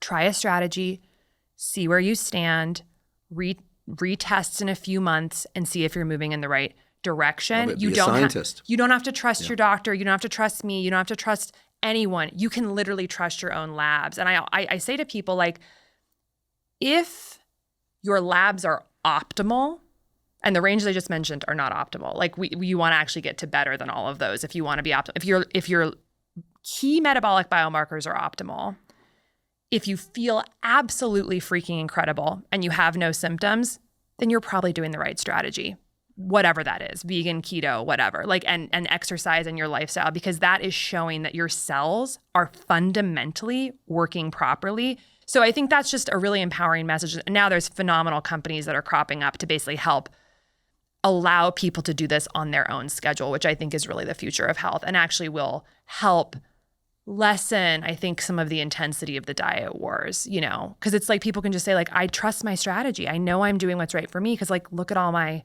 biomarkers and I feel great, so. Yeah, what used to be the before and after, pre-diet exercise, post-diet exercise photos on social media are now starting to also include numbers, which is kind of interesting. I mean, obviously these aren't randomized controlled trials, but it's cool to see people posting their numbers of things that are not just related to aesthetics, but are or body weight, but are related to health metrics. Yeah, it's fun. I think it speaks to a more scientific or at least a more quantitative approach to things, and I think it's inspiring for people. Thanks for putting those scripts in the book that people can refer to. Let's say that I go in for these blood tests. I do the basic 7, and I find that my fasting glucose is a little high, my triglycerides are a little high, my LDL is a little high, maybe a few other things are okay. So I'm kind of in the, not in the red zone, but I'm in the I should probably pay attention to these things. Yeah. What are some of the things that one can do in order to try and move those needles in the right direction? I know we talked about walking and movement before. What are a few others? And maybe we could start to touch into nutrition a little bit, and then we'll pivot to insulin and blood glucose. I think on the highest level, it's about running through what are the science-based things that we know in our environment can lead to metabolic dysfunction, and take honest stock of how those factors are playing out in your life, and then choose a few to start moving in a different direction. So the ones that I think are ones that we can really control, and that we know based on the science are impacting our mitochondrial and metabolic health, is the food, the sleep, the movement, the emotional health, the toxins, our relationship with light, and our relationship with temperature. And your journey to optimal metabolic health might be totally different from mine, because I might really need to focus on the food and the sleep and the emotional health, and you might really need to focus on the toxins and the light and the movement. And so a lot of it is actually taking stock on where the levers are in your own life. Where are you crushing it, and where is there a lot of room for improvement? So step 1 is knowing that those are the things in our environment that we need to basically improve to give ourselves the best capacity. And then, of course, checking your biomarkers to make sure your interventions are working. But food, I think, is one that is totally unavoidable. Of those pillars, those 7 pillars, food is one that most of us are getting wrong, and that we really actually have to get right to improve our metabolic health for a lot of reasons. I mean, our bodies are basically 100% molecularly made from food. That's so wild. It's so wild. Every time I think about that, it kind of like blows my mind. Like babies are 3D printed from food, basically inside a woman's body. It's wild to me. And then what's so cool about the body, what brings me just immense awe every day is that like we have this conception in our Western world that the body is like a thing that we're with throughout our life because we kind of look the same and we like age slowly. So it's like Casey is a thing and Andrew is a thing, but the body is actually a process. The body, and there's this amazing Taoist statement, like life is a process, not an entity. I love that. And No, I'm sorry to interrupt. I always, wish that if people could understand that with biology and health, understanding the nouns and the names is important, but it's verbs. It's verbs. If you understand that things are processes, or processes depending on who you are and where you live in the world, it all becomes so much more tractable. Yes. And it's so much more hopeful because if I'm a process, if you're a process, then every day we're eating, we are changing the process. Whereas if you think you're a thing, then there's no hope because I'm Casey and that's who I am and I have this disease, and I think so much in our language actually of healthcare, both our Western sort of despiritualized nature, like we don't really have a lot of curiosity with process, but even like the ideas, the way we talk about disease, I have diabetes, and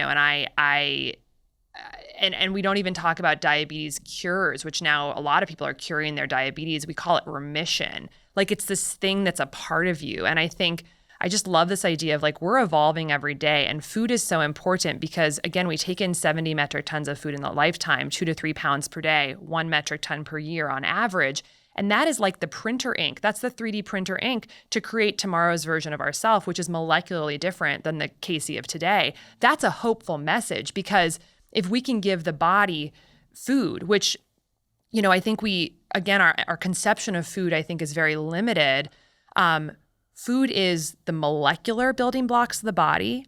It is the cell signaling functional molecules that tell our cells what to do. They act as transcription factors, epigenetic modifiers, cell signaling pathway intermediates. And it's also, of course, the substrate to change what the microbiome does and the composition of the microbiome, which is basically a pharmacy inside our bodies to create different molecules that can affect our health. So food is certainly a calorie is a calorie from the concept of thermodynamics, but from the concept of molecular information, it has 3 massively important parts that are unavoidable for creating cellular health. So I would just say that is the pillar that we can be happy to drill into of like, what do we really do to, build as much metabolic health as possible?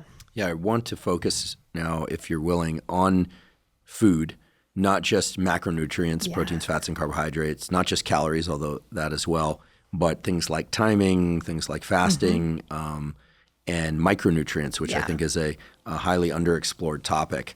So with respect to food, I feel like we've all been exposed to pretty much every variation of, it's all calories in, calories out. And by the way, I believe in the laws of thermodynamics. So yes, total caloric load matters. Total energy expenditure matters without question. Within the framework of not consuming excess calories, there's a lot to explore, however. I can just say for myself, for what it's worth, I'm not very hungry until 11 a.m., noon or 1. I'm okay not eating until then and just, water, electrolytes, and caffeine does me just fine. I can exercise, et cetera. But once I start eating, I really enjoy eating, and I mostly like the proteins. I like meat and fish and eggs, and I like cheese and vegetables and carbohydrates and fruit and all of it. I like all the stuff, and I tend to like single or few ingredient foods. I just naturally do. So I've been lucky in that way. But I know a lot of people like sandwiches, processed foods, things that are combinations of ingredients. What do we know about kind of, I don't want to say optimal, but if one were going to explore different ways of eating for sake of adjusting these biomarkers in the right direction and improving metabolic health, is there kind of a generic jumping off point? Would most people, for instance, be wise to cut back on the total number of sugars or the total amount of sugar rather, perhaps reduce the amount of carbohydrate and replace it with some lean quality protein. I mean, are there generalizations that we can make, or is it really all just about not getting excessive calories and trying to get those calories from the most nutrient-rich sources? Well, just drilling in on two things you just said there. So one thing you said that was interesting was that you're lucky that you like all of those foods. And then the second thing was, is it just about not getting excess calories? But I think what's interesting about both of those is that I would argue that the reason you like those foods is because you have given your body enough whole, real foods that now everything in your biology, neurobiologically, your reward circuitry, your microbiome, your satiety hormone threshold, all of these are now basically creating a situation in which you like those foods. And then the caloric thing fits into that because the reason we're eating excess calories, the reason chronic nutrition is happening, and the reason we are quite literally in the United States eating ourselves to death for the first time in human history is because we're not eating real food. And we're eating 60 to 75% of our calories of ultra-processed, nutrient-depleted foods that fundamentally don't give our cells what they need. And a real premise that I think is so important to realize is that our cells are brilliant. And if the cells aren't getting what they actually need to function properly, they will drive you to eat until they get their needs met. Unfortunately, because the ultra-processed food is designed to be highly addictive and it's devoid of what the cells actually need for good function, we end up eating ourselves into a grave. And now almost 80% of Americans are overweight or obese. Close to 50% of the country is obese. We literally gloss over this as a culture. It has become so normal in such a short amount of time. But I always think about the fact that there are really no other animal species in the world that have obesity and chronic disease epidemics. And they don't have social media, they don't have experts, they don't have PubMed, they don't have the FDA, they don't have the USDA, they don't have any of it. And they have somehow figured out a way to stay at a healthy weight and to not get heart disease. And it's because they're eating real food that meets the needs of their cells. And so I think to just boil that down, the root cause of the problem is that we have a toxic food supply that's no longer filled with the molecular information that our body needs to know to be satiated and to function properly. And so through the complex biology of satiety hormones and neurobiology and microbiome function, we are driven to eat so much more. So truly, the jumping off point for anyone on the quest to better health is to eat as much real, unprocessed food from good soil as possible, and of any dietary philosophy they want. Truly, I think if someone's eating real, unprocessed food from good soil who is, plant-based or who is keto, they are going to have such a higher chance of meeting their body's actual fundamental needs. And the good thing about biomarker testing is they can track for themselves if they are having good cellular function with that strategy. There's been studies that have panned this out. We know that the more ultra-processed food you eat, the higher risk of obviously obesity, but also chronic diseases are. But then, of course, there's an amazing study from Kevin Hall just recently where he basically locked people up at the NIH, and for 2 weeks he had them eat ultra-processed food, and for 2 weeks he had them eat real food. And people ate 7,000 more calories in the 2-week period when they were eating ultra-processed food versus than unprocessed food. They were locked at the NIH. I mean, I've been to NIH quite a bit. It's great for a day job or a day visit. I don't know that I want to be locked there. That sounds like the Stanford prisoner experiment. I say this tongue in cheek and with such admiration for what he had to do, but I think it's so amusing that we have this totally frankenfood, toxic food system that's largely ultra processed, and it took amazing Kevin Hall to basically do an NIH, funded study where people, what I say by locked is that they were inpatients at the NIH and had ad lib, unlimited access to food during each of those 2-week interventions. So it was 2 weeks of ultra processed food, 2 weeks of unprocessed or minimally processed food. And they could eat whatever they wanted, as much as they wanted in both groups.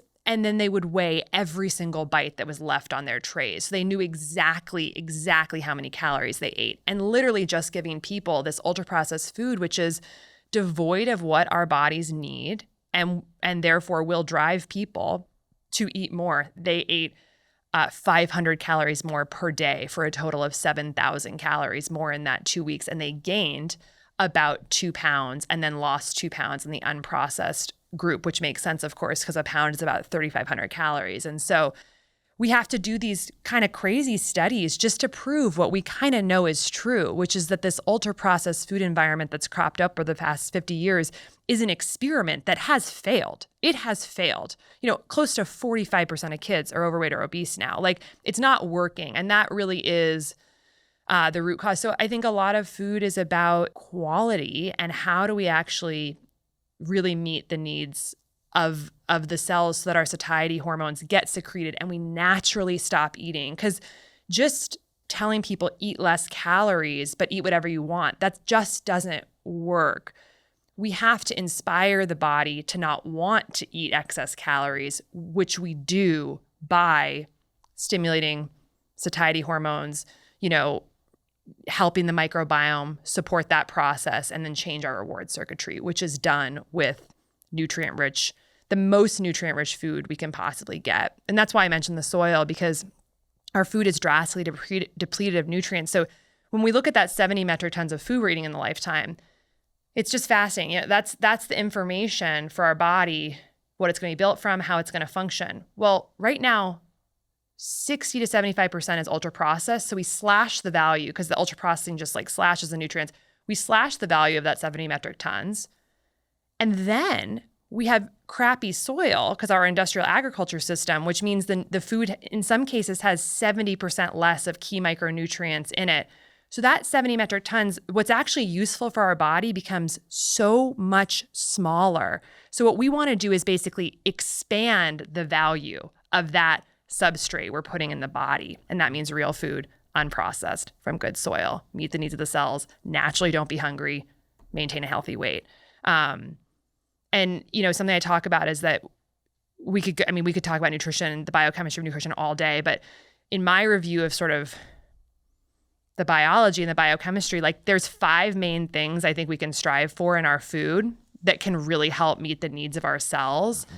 And when it really comes, there are obviously more things our body needs, but if we strive for these 5 things, we will ultimately, I think, eat a really healthy diet. And that is fiber, omega-3s, adequate healthy protein, a good amount of probiotics, and high antioxidant sources. And if we build our diet around knowing a few things in each of those categories that we really love and stock our kitchen with it and make our meals a mixing and matching of each of those components, and we get a good amount of those, we will give the body a lot of what it needs to have mitochondrial health, reduce chronic inflammation, reduce oxidative stress.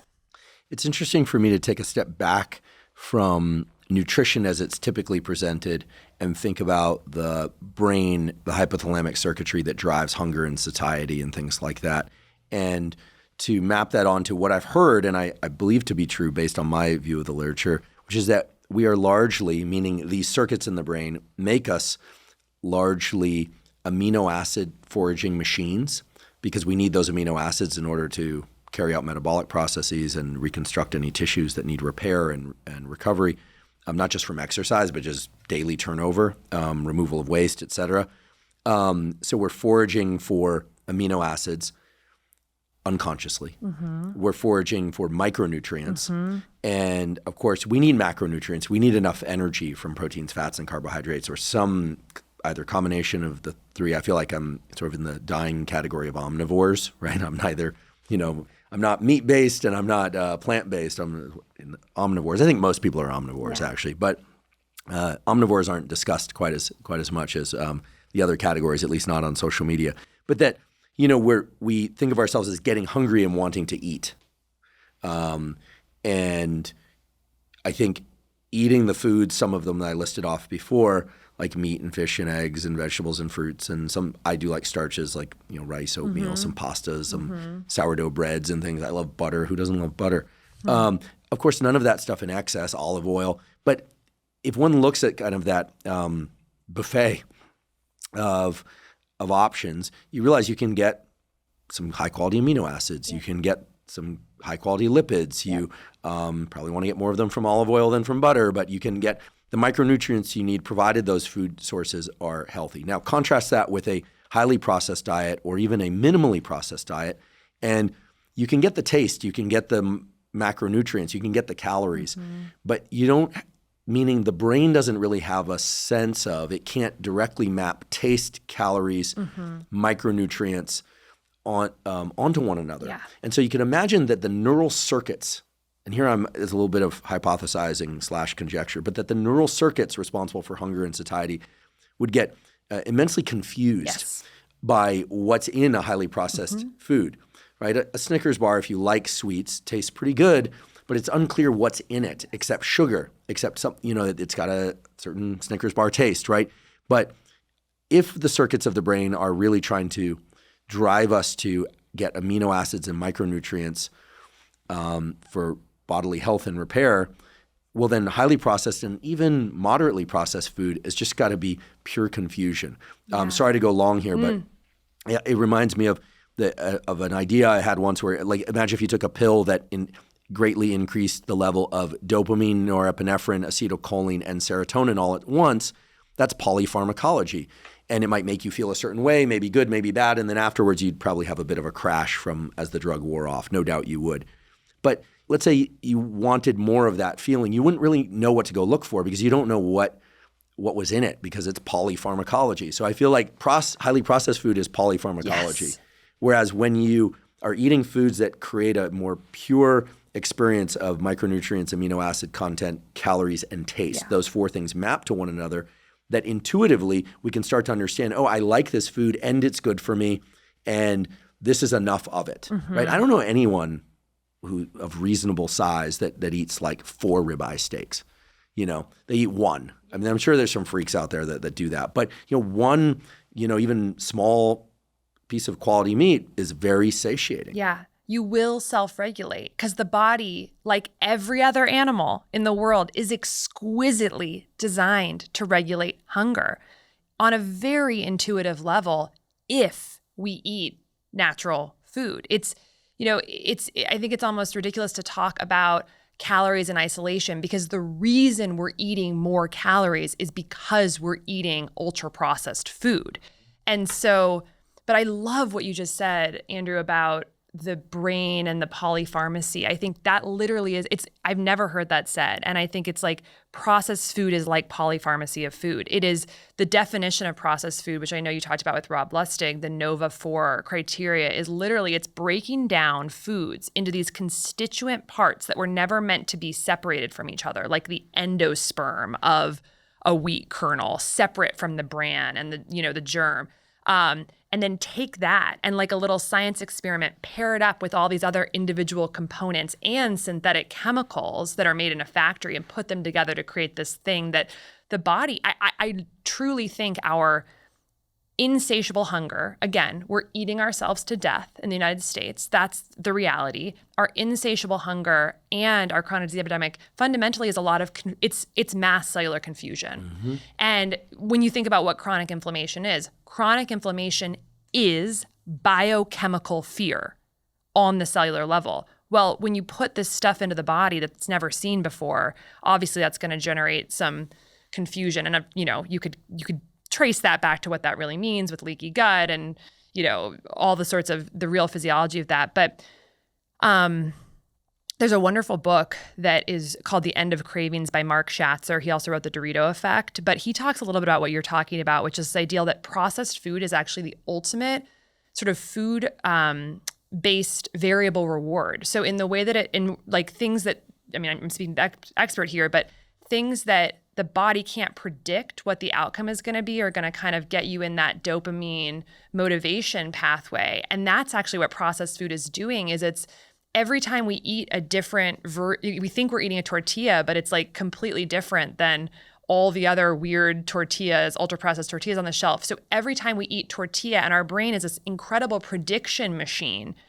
And as it's coming towards our mouth, we're predicting what the load is going to be, but we have no idea. Is it a Coke Zero? Is it a Diet Coke with aspartame? Is it a regular Coke? It all tastes the same, but the nutrients that hit our gut are totally different. So we end up actually triggering the motivation pathways because of processed food representing a variable reward. Whereas every time you eat a ribeye, your body's pretty much getting a similar thing each time. And so the prediction matching is going to be more conducive to getting off the motivation treadmill for more, which I think is so fascinating. But I think backing up a little bit, one concept I have for food that really helps me is really thinking about the body's always trying to help me be satiated and trying to help reduce my cravings. I literally just have to give the body what it needs. I have to stimulate the body in a way that it will serve me in giving me satiety hormones to basically regulate my hunger. And again, with visuals, I think it's so helpful. I think about these cells lining our small intestine that literally have nutrient sensors, and literal receptors on the cell membrane in the luminal side of the gut that's facing all the food that are just sitting there waiting to bind with these things in our food that will stimulate the cell to make the satiety hormone that, poof, effortlessly makes us not hungry, gets rid of that grip of attachment to cravings that all of us are so plagued by. And I think, we have this intense conversation happening in society right now about GLP-1 analogs and Ozempic and Mounjaro and all these things, GLP-1 agonists. But we rarely talk about the fact that we have nutrient sensing cells of the gut, the L cells of the gut, that when stimulated appropriately will make GLP-1. And when stimulated the way they want to be, will secrete hordes of GLP-1 for us. And so how do we actually think about just literally giving the body what it needs to stimulate the satiety hormones? And the processed foods aren't giving us those things. The things that are gonna stimulate those cells. Well, the things that will, this is kind of fascinating if you don't mind going down a little road of talking about. Please. With the GLP-1 conversation, I feel so missing from the conversation is the idea that from a first principles perspective, there's 3 ways our body could make more GLP-1. We make more cells that make it, L cells of the gut. Each of those cells makes more GLP-1. And importantly, we can also inhibit the inactivator of GLP-1, which is an enzyme called DPP-4. So GLP-1 actually gets rapidly degraded by DPP-4 in the body. So if we can figure out how to inhibit DPP-4, we can raise our GLP-1 levels. What is DPP-4? It's an enzyme that breaks down GLP-1 Thanks. rapidly. Yeah, I think you said that and I missed it. I apologize. It's so fascinating. Okay. And so how often have you seen in the headlines, oh, here's some strategies to inhibit your DPP-4? Never, because Ozempic is on track to be the highest grossing med in human history. And just like we talked about in the beginning of the episode, the whole industry, this $4 trillion healthcare industry, is desperate for us to not understand how to do the things that drugs could do for us. So when we look at those 3 first principles approaches of how do we make more L cells, get them to produce more GLP-1 from each L cell, and then inhibit the breakdown through the inhibition of DPP-4, for the first one, we know that short-chain fatty acids, which of course are the byproduct of microbial fermentation of fiber in the diet, stimulates the differentiation of more L cells in the gut. So more short-chain fatty acids, more L cells. Can we translate that into support the gut microbiome? Eat more fiber. Eat more fiber. And we had Justin Sonnenberg from Stanford on, a world expert in gut microbiome, and he was a big proponent of, based on work he's done with Chris Gardner and others at Stanford, so happens, of ingesting 1 to 3 servings of low sugar fermented foods each day. Things like sauerkraut, kimchi.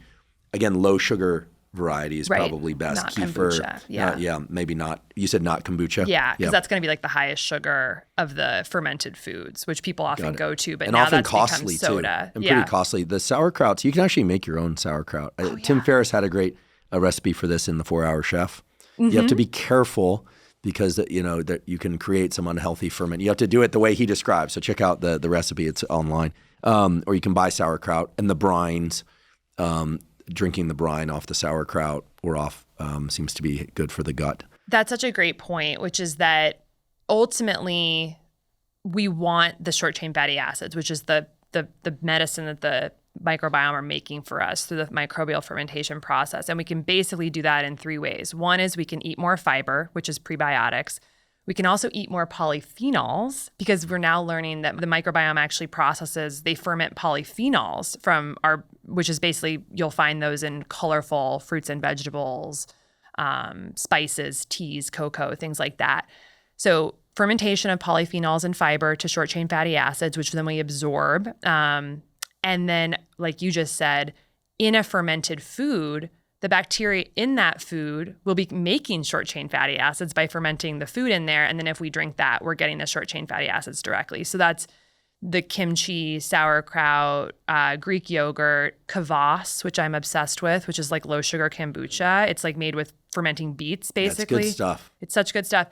Miso, natto. So that's one. That has been shown to differentiate more L cells in the gut. We also know that people with type 2 diabetes have much fewer L cells in the gut. And it's hard to know what the causality is there, but I think a safe assumption is like if we keep our blood sugar under better control and sort of stay out of that diabetic range, it probably lends itself. I don't know what the chicken and the egg is there, but blood sugar stability, more L cell differentiation. And then actually ginseng has been shown to improve L cell differentiation. So that's just sort of one set of things. And I don't think the dose on ginseng has been settled, but very high antioxidant component plant. When we look at actually stimulating more GLP-1, you've talked about yerba mate, I think, having like a mild effect on GLP-1, but there's actually a lot of other things in the literature. Protein, of course, very potently stimulates these nutrient receptor cells, and specifically like valine and glutamine seem to have a potent stimulatory effect on GLP-1. So you're going to find that in like meat and turkey and eggs and things like that. What are your thoughts on supplementing L-glutamine? It's controversial. I know that some people do it in an effort to relieve leaky gut, but but there aren't any randomized controlled trials for that. So the depending on one's stance on what's required for kind of a threshold for adopting something, some people say that's crazy. Other people really swear by supplementing L-glutamine. Maybe it's through this route of increasing L cells that some of the gut really relief might exist. Well, I guess we'd have to explore it. So that's speculative, folks. So this is interesting. These are ways to increase the cells that then make GLP-1. So fiber, prebiotic, probiotic, fiber, and fermented foods. Antioxidants, lowering blood sugar, ginseng. So those are kind of the L cell ones. The actual secretion of more GLP-1, one of the most potent ones, and the study that looks at this, like the bar graphs are very clearly statistically significant, lots of asterisks, is actually thylakoids. Thylakoids. Tell me more about thylakoids. Thylakoids are so fascinating. Thylakoids are actually a structure in plants that are part of the chloroplasts. So, chloroplasts, and this also is fascinating because chloroplasts are basically the plant version of mitochondria, essentially. And thylakoids are a molecule in the chloroplasts. And there's actually been research that shows that when you eat about 100 grams of spinach, which gives you 5 grams of straight thylakoid over 12 weeks daily, it led to a significant increase in GLP-1. And again, I don't remember the exact, it was 2 or 3-fold higher secretion. So this is in part, so that's a direct stimulatory effect of the L cells. And so this equates to 3.5 ounces of spinach a day, which is like nothing. So just getting raw those spinach or cooked spinach? I don't think it might have said in the methods, but I would imagine raw because you want to get those undenatured thylakoids in the gut. So just kind of another. And actually, thylakoids do a lot of other interesting stuff. They inhibit lipase in the gut, and so actually help more fat get down to the distal small bowel and promote satiety. So this is one of the reasons why you talk about, the people who eat all these healthy foods and greens, they're less hungry. It's like, it's biochemistry. Like there's stuff happening in there that is making the hunger signals go down through things like inhibiting lipase, improving GLP-1 secretion. So other things for GLP-1 secretion, the thylakoids, also fiber has been shown, specific amino acids, so high protein foods, things that involve a lot of valine and glutamine, green tea, and specifically the ECGC that is one of the compounds in green tea. That's been shown to stimulate GLP-1, curcumin, So there's several things that are all in that like whole food, basically things you would associate with a healthy diet, but we actually know they stimulate GLP-1. So those are all things I try to include in my diet. And the last one is inhibition of DPP-4. And that one, there's just actually, when you look at the research, there's some kind of random foods that tend to inhibit DPP-4. Black beans, Mexican oregano, other forms of oregano, rosemary, guava, and I wrote this one down because it's a word I hadn't seen very much before I started digging into this, but myricetin, which is found in berries, cranberries, and peppers, and Swiss chard. So all that is to say, ultimately, many of us are gripped by cravings. And the idea of just sort of not being constantly driven to eat more, which I would argue that about 80% of Americans feels really hard to overcome. But a lot of it is literally just communicating to your cells in a clear way through food to help you be satiated. And the science can show us how to do this. And a lot of it comes down to eating essentially what you were talking about, how you eat: omnivorous, protein, healthy sources with nutrient, density, and lots of colorful fruits, vegetables, spices, herbs, things like that. Yeah, it's interesting. Again, these aren't randomized controlled trials, nor are they peer-reviewed studies, but I have a few friends who I've known for most of my life who really struggled with their weight, carried a lot of excess weight, and were starting to suffer health issues in their 30s, but in their 40s. I'm 48, so they're my peers, and so they're about that age range.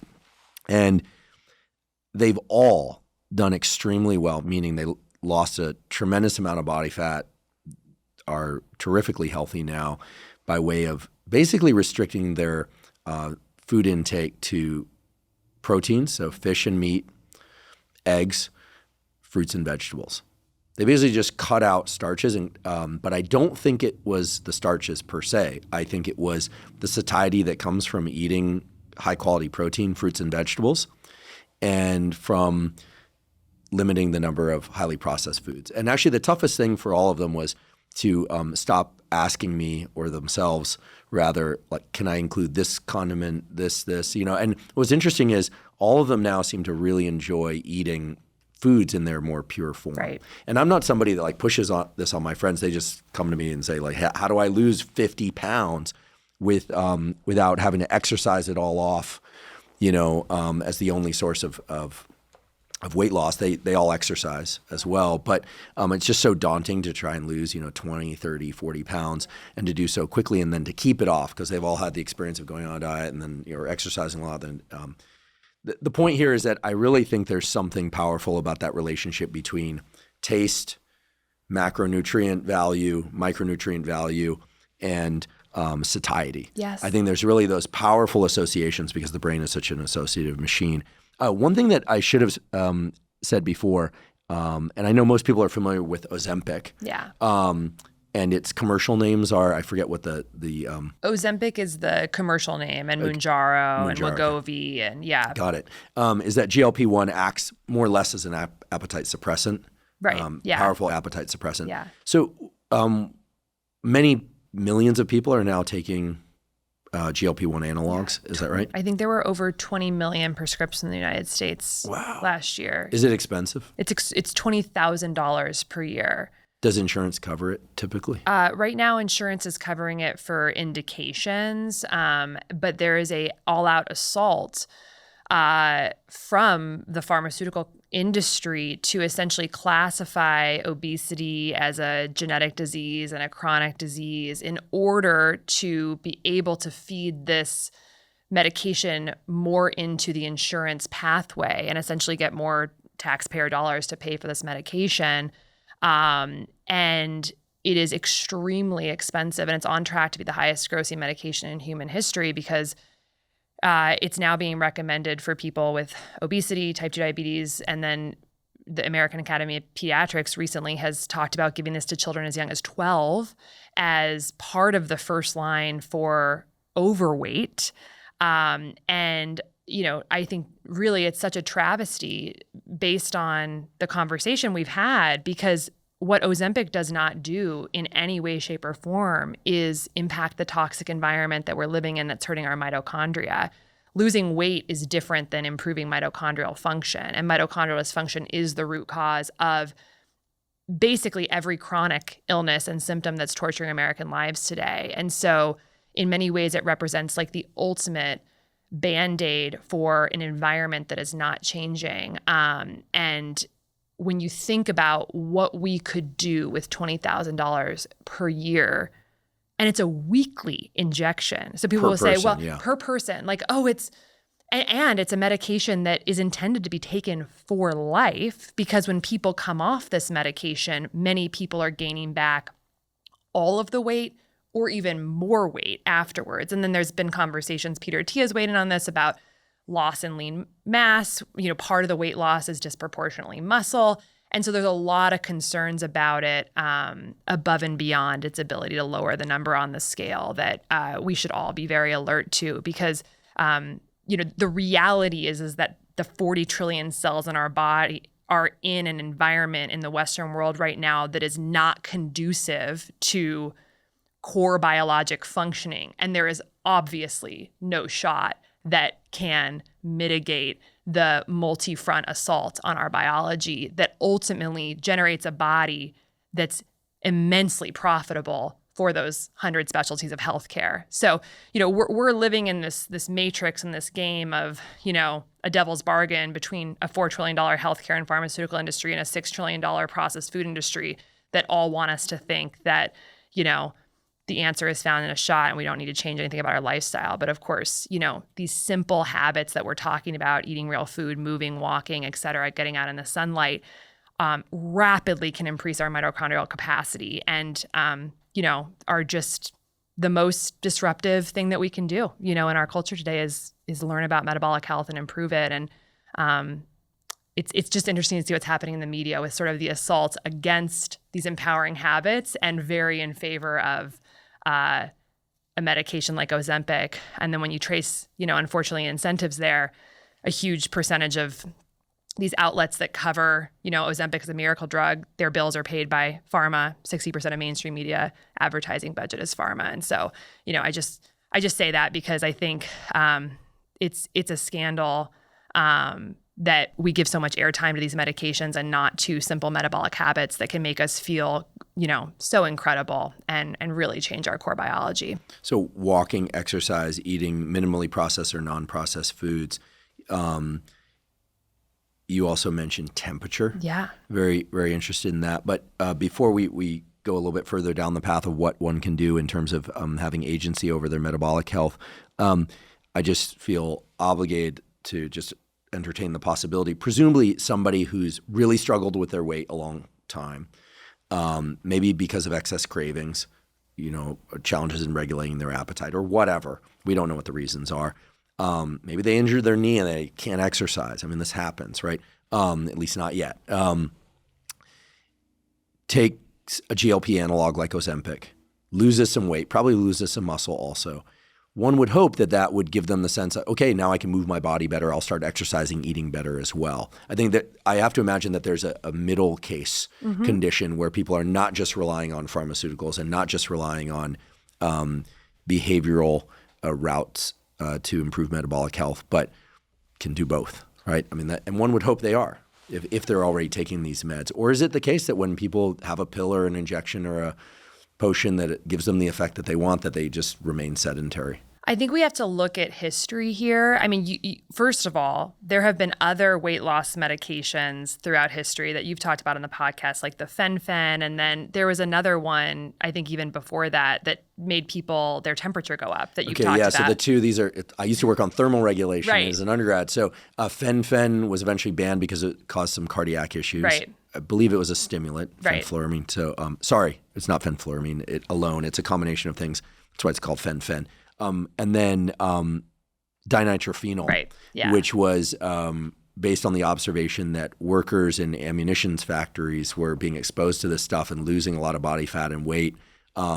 It actually made its way into the sports community. It's highly deadly. Right. Highly deadly. Just don't even look it up.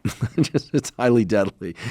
Because the moment people start looking it up, they start thinking about dabbling the way the internet is now. Dinitrophenol, and I think it has to do with processing of mitochondria. I think this is happening in the electron chains in mitochondria. So anyway, or free electron. Look it up. Yeah. Excuse me. The bottom line here is that there have been plenty of drugs, mostly stimulants, used to help people lose weight, and or that have acted directly on the mitochondria. It has not worked out well historically. Right. It just hasn't. And I think that I'm not just going to lump, it's a different mechanism, so I don't want to lump it in with past weight loss drugs. However, if you look at the trends throughout history, the medicalization and pharmacology towards chronic issues has been an abject failure.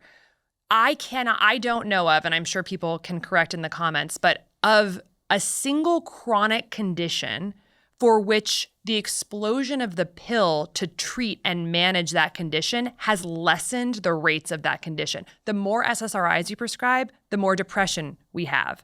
The more metformin we prescribe, the more type 2 diabetes rates are going up. The more Ozempic is being prescribed, obesity is going up. This is on Wall Street. This is on track to be a blockbuster drug, and they're not assuming the rates of obesity are going to go down. That wouldn't actually make sense for the business model. I mean, these are being talked about at the JP Morgan healthcare conferences. Do you think they're thinking that this is going to plummet? No, I can't think of very many chronic conditions for which the explosion of the medication has reduced the frequency of the disease. That's really something to think about. And the reason is because of exactly what we started this conversation with. They're not actually truly impacting or healing the root cause physiology. In some cases, they're worsening that root cause physiology, like they are inducing oxidative stress. They may help with the symptomatic management, but not actually reducing that trifecta that we talked about in the beginning. And so why do we have reason to believe that medicalizing obesity and not actually getting at the root cause, which has to be impacted by multimodal gentle nudges in our daily life habits and environment, that's actually going to reduce the rates of the condition? So no, that's very helpful. Okay, so I'll then return to the other question about temperature. What are some things that we can do with temperature? And by the way, as I do this, I can't resist any longer. Casey, Dr. Means brought me this jar of blueberries. People that know me know that I'm a drive-by blueberry eater. So if there's blueberries out on a table, I'm gonna take some. I've never eaten during a podcast, but I'm going to now. So I'll try and chew quietly. Do you want some? Sure. Okay. I love blueberries. And no, I don't eat them one by one. So I'm going to try and eat them quietly. So we'll keep them here in the middle for the time being. And I'm going to eat them by the handful just because I got hungry. And you mentioned berries earlier, and it triggered a neural circuit for me. So what about temperature? People that know me, or even that just listen to the podcast, know that I like the cold shower thing, cold plunge thing. I don't do it every day. I don't do it after resistance training workouts for at least 6 hours, and mostly keep it on days separate from the resistance training, because there are some data that can inhibit hypertrophy and strength adaptations. But I like it. It feels good. I feel great afterwards for many hours. And I believe there are some health effects. And I'm willing to weather the storm of naysayers, because more and more data keep emerging that's the case. Not all the data are spectacular. Yeah. One paper on this actually was just retracted. We need to do an update to an episode to it's not work from my lab. But I still think that there's a lot of really terrific work on deliberate cold exposure. What's the deal with temperature and mitochondria? So no one has basically described this better than you, I feel like, on your platform. But I think about it very, very simply. Throughout human history, humans have really, in so many different parts of the world, been exposed to hugely fluctuating temperatures. Like if you look at the Sahara Desert or like a regular day in Colorado, it's like you can go from, let's talk about the Sahara Desert. You can go from 30 degrees to 110 degrees in the span of one day. And like even the concept of indoors is like a relatively new concept in human history, 4 walls, insulation, then central heating and cooling, that's like the last 50, 75 years in most homes. And so this idea, our cells have evolved to respond to big swings in temperature that very recently we have totally pulled away. And I think that when I think about the mitochondria and increasing their capacity, I'm thinking about, well, how do I use different energetic signals in my environment to essentially get the mitochondria to do better work? And we can think about all the different types of energies that we're exposed to: solar energy, thermal energy, acoustic energy, mechanical energy, food energy. Like that's basically what our environment is, right? And thermal energy is a big one of those. We can speak to our mitochondria with the language of thermal energy and say, hey, it's cold outside. We need you to print more of yourselves or work harder such that we can create heat inside the body to respond to this stimulus. And so that's kind of the framing that I use for it. And this data is hard to know if it's totally accurate, but our population is cooling. And I think it was data out of Stanford actually that was showing that our temperature has gone down 2% or something like that in the last 100 years. And that fundamentally is mitochondria not working as well as they should. Research has shown we're making less ATP in a lot of our cells, and that's a function of mitochondrial dysfunction. One fun fact, I don't know if you knew this, but the body makes about 88 pounds of ATP per day for the average American. So we're constantly making it. Amazing. And we're constantly recycling it in this basically make it, use it so fast that we essentially don't change our weight, but it's kind of, and of course, as it's being broken down, ATP to ADP, we release heat. And so I just think of cold as one of the tools in our tool belt to talk to the mitochondria to say, make more heat. And in a world in which our mitochondria are under siege, I think it's a valuable, often very inexpensive one that we can use. Of course, it does not supplement or replace food, sleep, exercise, but I think it can be a very valuable tool to stimulate, through that signal to basically make more heat. And, we know, of course, it can help. And the data, is mixed, but increase brown fat, which is mitochondrial dense fat, and have it do more work and whatnot. So ultimately brown fat is mitochondrial dense fat, and we want to, help promote that. So that's how I use cold. And then on the heat side, just fascinating how that's kind of acting to help metabolic health through the activation of the heat stalk proteins, some of which have, the ability to upregulate antioxidant defense systems and quell some of that wildfire that we talked about that can hurt our mitochondria. So I put them lesser on my list, but because we can't avoid the food and the sleep and the movement. But I think it's a great tool that we can use. I love it. I will just point out that the reason the brown fat is brown at all is because of the density of mitochondria. It's literally brown down the microscope. This is not the kind of fat that is subcutaneous, although it sits around the scapula, neck, upper back. There's other pockets of it on the body too, and such an interesting tissue.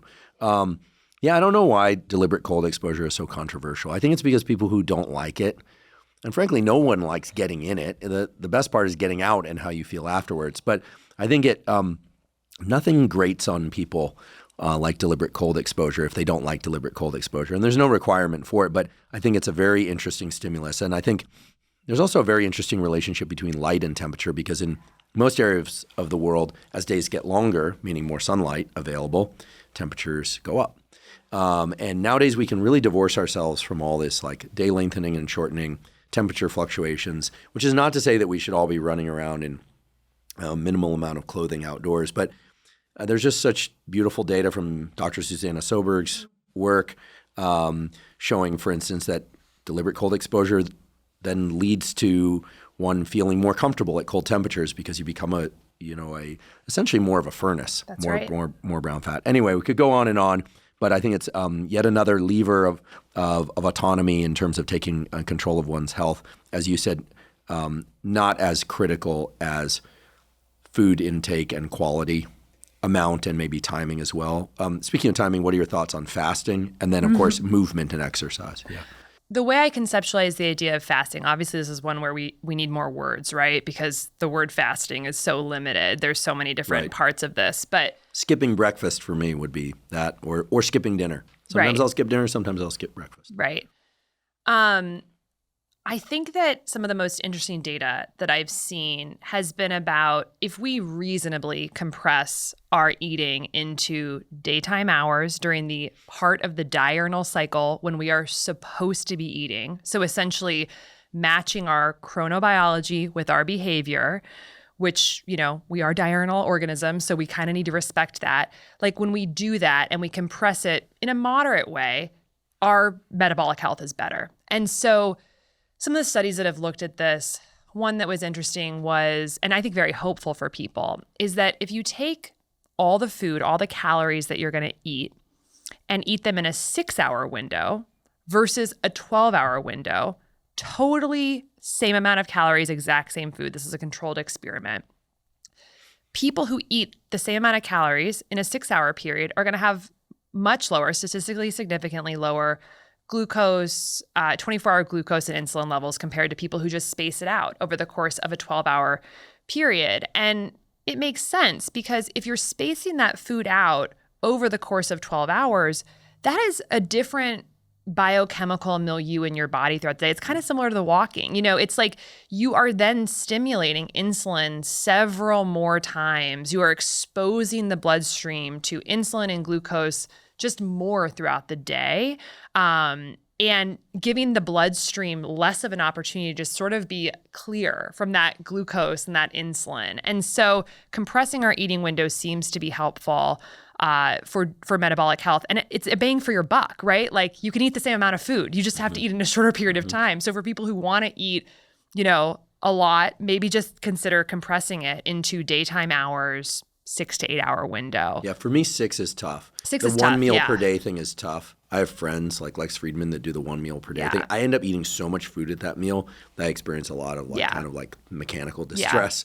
And it's typically later in the day. I think an 8 to 10 hour window has worked well for me most days. I know as soon as we talk about intermittent fasting, which is or time restricted feeding, same thing, which is what we're talking about right now. So I'm sure somebody's going to call up there's been a study that's been circulating about a massive increase in cardiovascular risk in people doing intermittent fasting, in particular the 6-hour feeding window. I just want to point out. Worst study.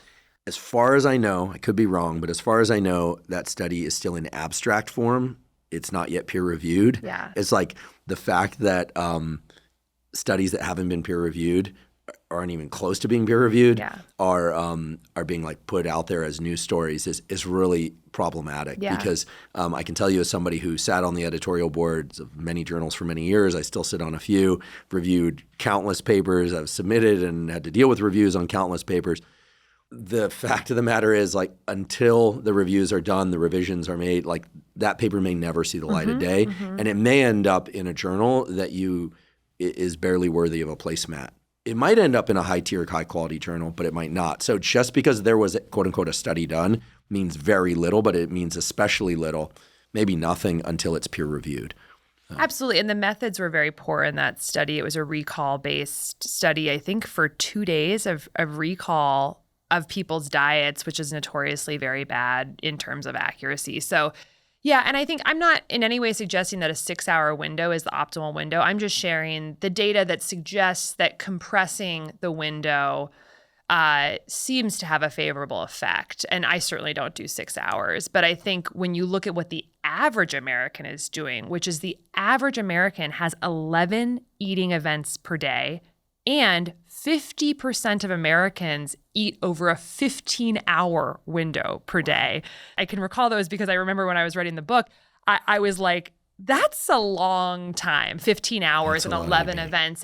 And every time you're doing that, you're going to be stimulating this glucose rise in the bloodstream, exposing the blood vessels to that glucose. You're going to be turning on all the pathways with insulin to basically store it, or, and it's strain for the body. And so I think giving the body times intentionally to allow insulin to come down and to allow glucose to come down, what that does is it generates metabolic flexibility. It gives our body an opportunity to have space to use accessible glucose and then convert into using stored fat. And that ultimately is metabolic flexibility, the ability for the body, giving the body opportunities to use glucose, but then have times when there's not high glucose and insulin around to actually get into the fat stores. And I think one of the reasons why we have such a massive overweight and obesity, rates in the country is because with the culture of eating right now, 11 eating events per day, eating over the course of 15 hours per day, I would imagine the average American body is rarely, if ever, tapping into their fat stores for energy in a meaningful way because we always have glucose available to the body. If you think about, again, the stats about ultra-processed food, about 70% of the items on the shelves in the grocery store are ultra-processed food, and those ultra-processed foods are built on refined added sugars and refined added grains.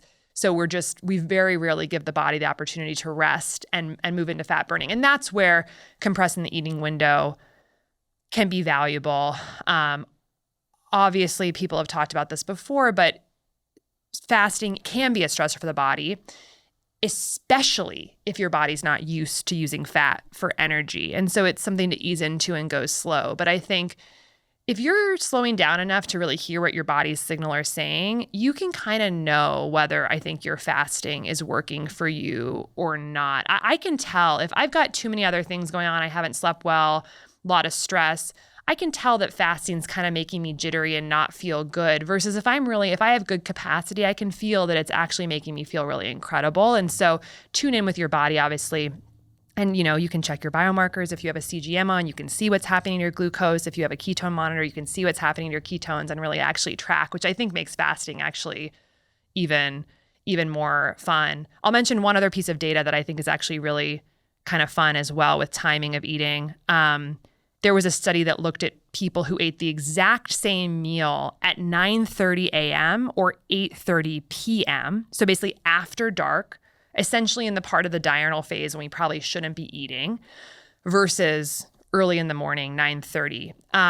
And the glucose and insulin responses for the same meal at 8:30 p.m. were significantly higher than when eating at 9:30 a.m. And so again, bang for your buck, it appears that eating in that earlier part of the day when we're active and our chronobiology is set up for metabolism and activity, we have a lower glucose and insulin response. There's also some evidence that melatonin, which is secreted, as we get closer to sleep, has somewhat of an effect on impairing our insulin sensitivity transiently. And so we may actually just be not absorbing the glucose from those meals effectively later at night. So I tend to kind of move a little bit more low carb, I would say, throughout the day based on that data and what I've seen on my continuous glucose monitor, basically just higher spikes for the same meal later in the day. So why not just kind of move it up earlier? Very interesting. Something I'll definitely try. I tend to push my carbohydrates to a little bit later in the day for sake of sleep. Mm-hmm. Unless, of course, I've done resistance training, which I do I aim to do 3 times a week. And post-resistance training, I try and get some starchy carbohydrate in me. Just to replenish glycogen. And that's then tends to reduce my carbohydrate craving later in the day. I love bread and butter, bread and olive oil, pastas. And the other day I found this Argentine place, and I love the steaks there, but they had gnocchi that it took everything I had, every neural circuit that releases GABA inhibition in my brain to not order 3 of those orders. Good? It was so good. But you can walk after the gnocchi. Oh, yeah, sure. I'll allow myself to do those things. I'm not super restricted, but again, I tend to eat high-quality foods. By the way, these blueberries are amazing. Then you figure out where you got those because they're just tangy enough. I'm doing everything I can to just not take the jar and funnel them into my mouth. I think, if we're looking at blood sugar, blood glucose, and insulin. And as long as we're talking about that, I did use a levels tracker. And full disclosure, they're a sponsor of the podcast regularly. And I learned a ton. I'll tell you what I learned. I learned that indeed my blood sugar goes up after I eat. That certain foods, although the foods that did this surprised me, certain foods tend to spike my blood sugar quite a bit. Grapes, that shouldn't be surprising.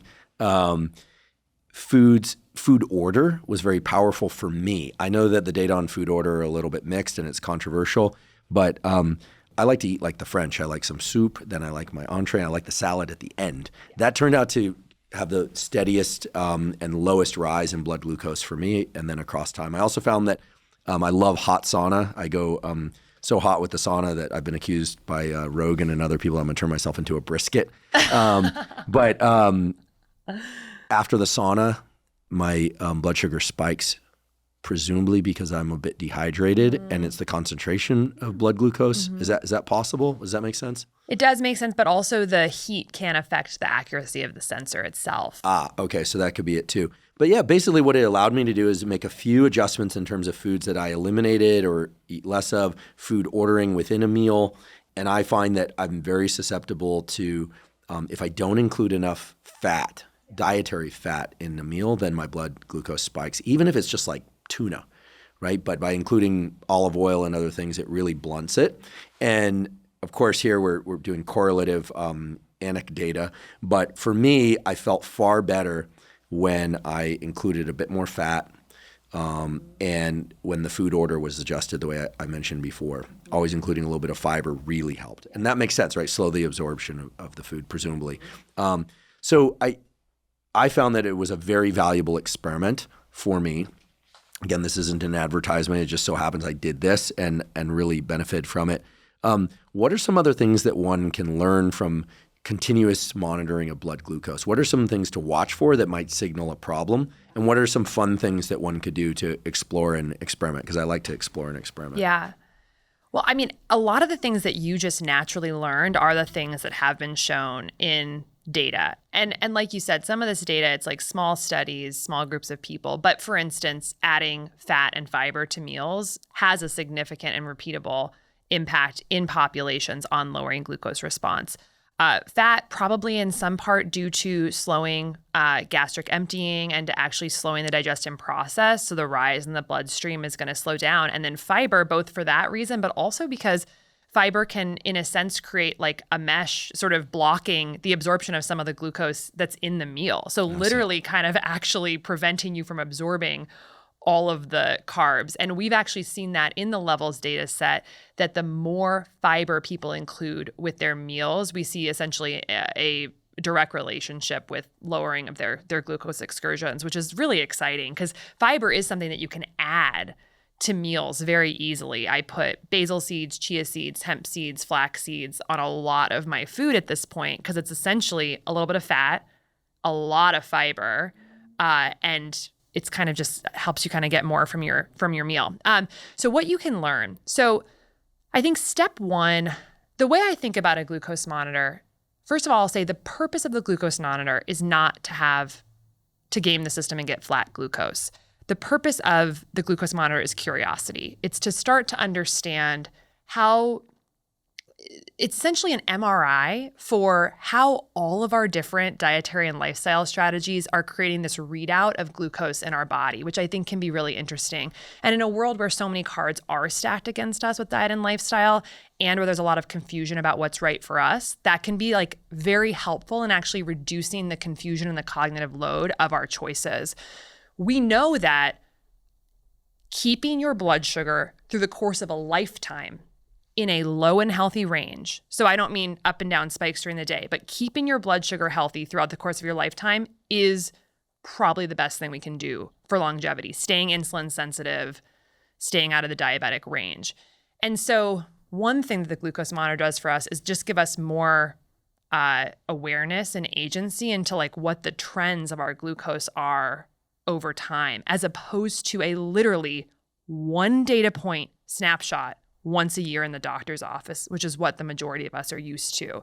I really love the idea that people who are able to wear glucose monitors every now and again, maybe once a year, maybe more than once a year, they know what their glucose is. And so they're never going to walk into a doctor's office and have a bomb dropped on them about prediabetes or type 2 diabetes because you have the data, which is ultimately, I hope, the world that we can move towards for a lot of biomarkers.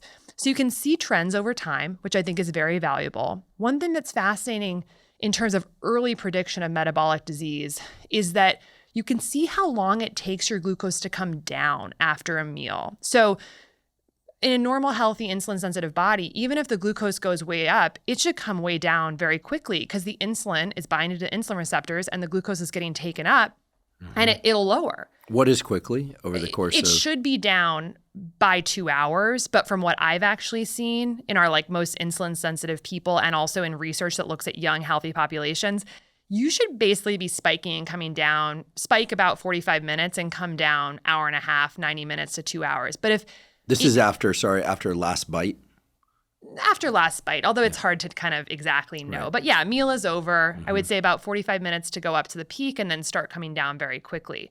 Now, if you start to see that glucose is going up and then trailing very slowly back down to normal, maybe taking more than 2 hours, 3 hours, that is going to be one of those early indicators of potential insulin resistance. Your body's not clearing the glucose, but that's not a metric that we use in standard practice at all. And I've actually seen myself very insulin sensitive. My insulin is like 2.5. And, if I don't sleep and I am stressed and I have been sitting, my glucose will take way longer to come down. I have become transiently insulin resistant. So I think that's just fascinating to see that. So what that ultimately, the metric that we call that is area under the curve. You want a low area under the curve, AUC, after a glucose spike. So you want to spike and come down quickly. That's going to be, if you shade the area under the curve, it's a small amount. If you go up and then trail off for 2 to 3 hours, that's going to be a lot of shading under that curve. And high AUC is associated with insulin resistance, basically. Another thing that you can see is essentially glycemic variability. And glycemic variability, GV, is a metric of how spiky your curves are. Fascinating paper out of Michael Schneider's lab at Stanford in 2018 called Glucotypes Reveal New Patterns of Glucose Dysregulation. Totally landmark study. But basically, they put continuous glucose monitors on non-diabetic individuals who, by standard criteria of diabetes, do not have diabetes. And he showed that on a CGM, a continuous glucose monitor, you have these low variability people that are pretty much flat throughout the day with little teeny rolling hills after their meals. You have moderately spiky people, and then you have very spiky people who are going up, down, up, down, up, down, up, down.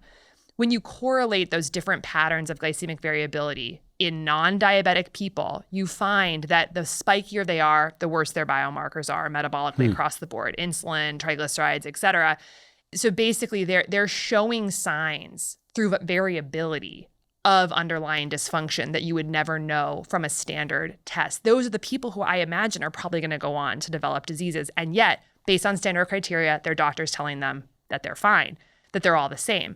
So he also showed in that study that non-diabetic individuals, when you have a CGM on, are going into the diabetic range and the pre-diabetic range a fairly significant amount. And we would never know that if you weren't actually tracking like a movie of the glucose. So glycemic variability, area under the curve, those are two things. Another really interesting thing you can know from a CGM is dawn effect. So dawn effect is basically a term in the literature for how high your glucose rises right when you wake up in the morning. I don't know if you noticed this when you were wearing a CGM, but some people notice that the second they wake up, their glucose jumps up 5, 10, 20, 30 points. What's happening here is that the cortisol awakening response to actually get you to wake up and get out of bed, that cortisol can cause you to dump a bunch of glucose from your liver because it's basically saying, stress hormone, cortisol, we got to get up, we need glucose to fuel the muscles, let's dump a little glucose. So it's normal, but what the research shows is that magnitude of dawn effect is correlated with insulin resistance. So the more the dawn effect you're getting, I think it can signal maybe the more stress you're under, the more cortisol you have floating around, how big your cortisol awakening response is. But also if you imagine if you're dumping all that glucose from your liver and your cells aren't taking it up well because you're insulin resistant, that response, that dawn effect is going to be higher. So I don't have the numbers right in front of me, but typically, I would want to see a dawn effect, I think, of like less than 10 points. So you wake up and you may very well see a rise. This is absence of any food yet. And you do not want to see that going up 20, 30, 40 points. Some people see a little bump again with caffeine in the morning because it's more cortisol. And so that's another thing that standard stuff would never tell you. So those are kind of some of the looking at early predictors of metabolic dysfunction. More of the fun stuff is like actually just figuring out like, how is food affecting your body? And this is where people really enjoy it and like figure out like, oh my God, this food that I thought was healthy is actually not, serving me. And actually a lot of people I think who are trying to make healthy choices, my boyfriend, when we started dating, he started using levels. His healthy snack, he worked in Venice, would be to go to Moon Juice and get, oh gosh, I don't want to throw Moon Juice under the bus here, but he would get some tasty stuff. They do, but he would get this green juice that was sweetened with dates and it was like $9 and this was like the healthy choice.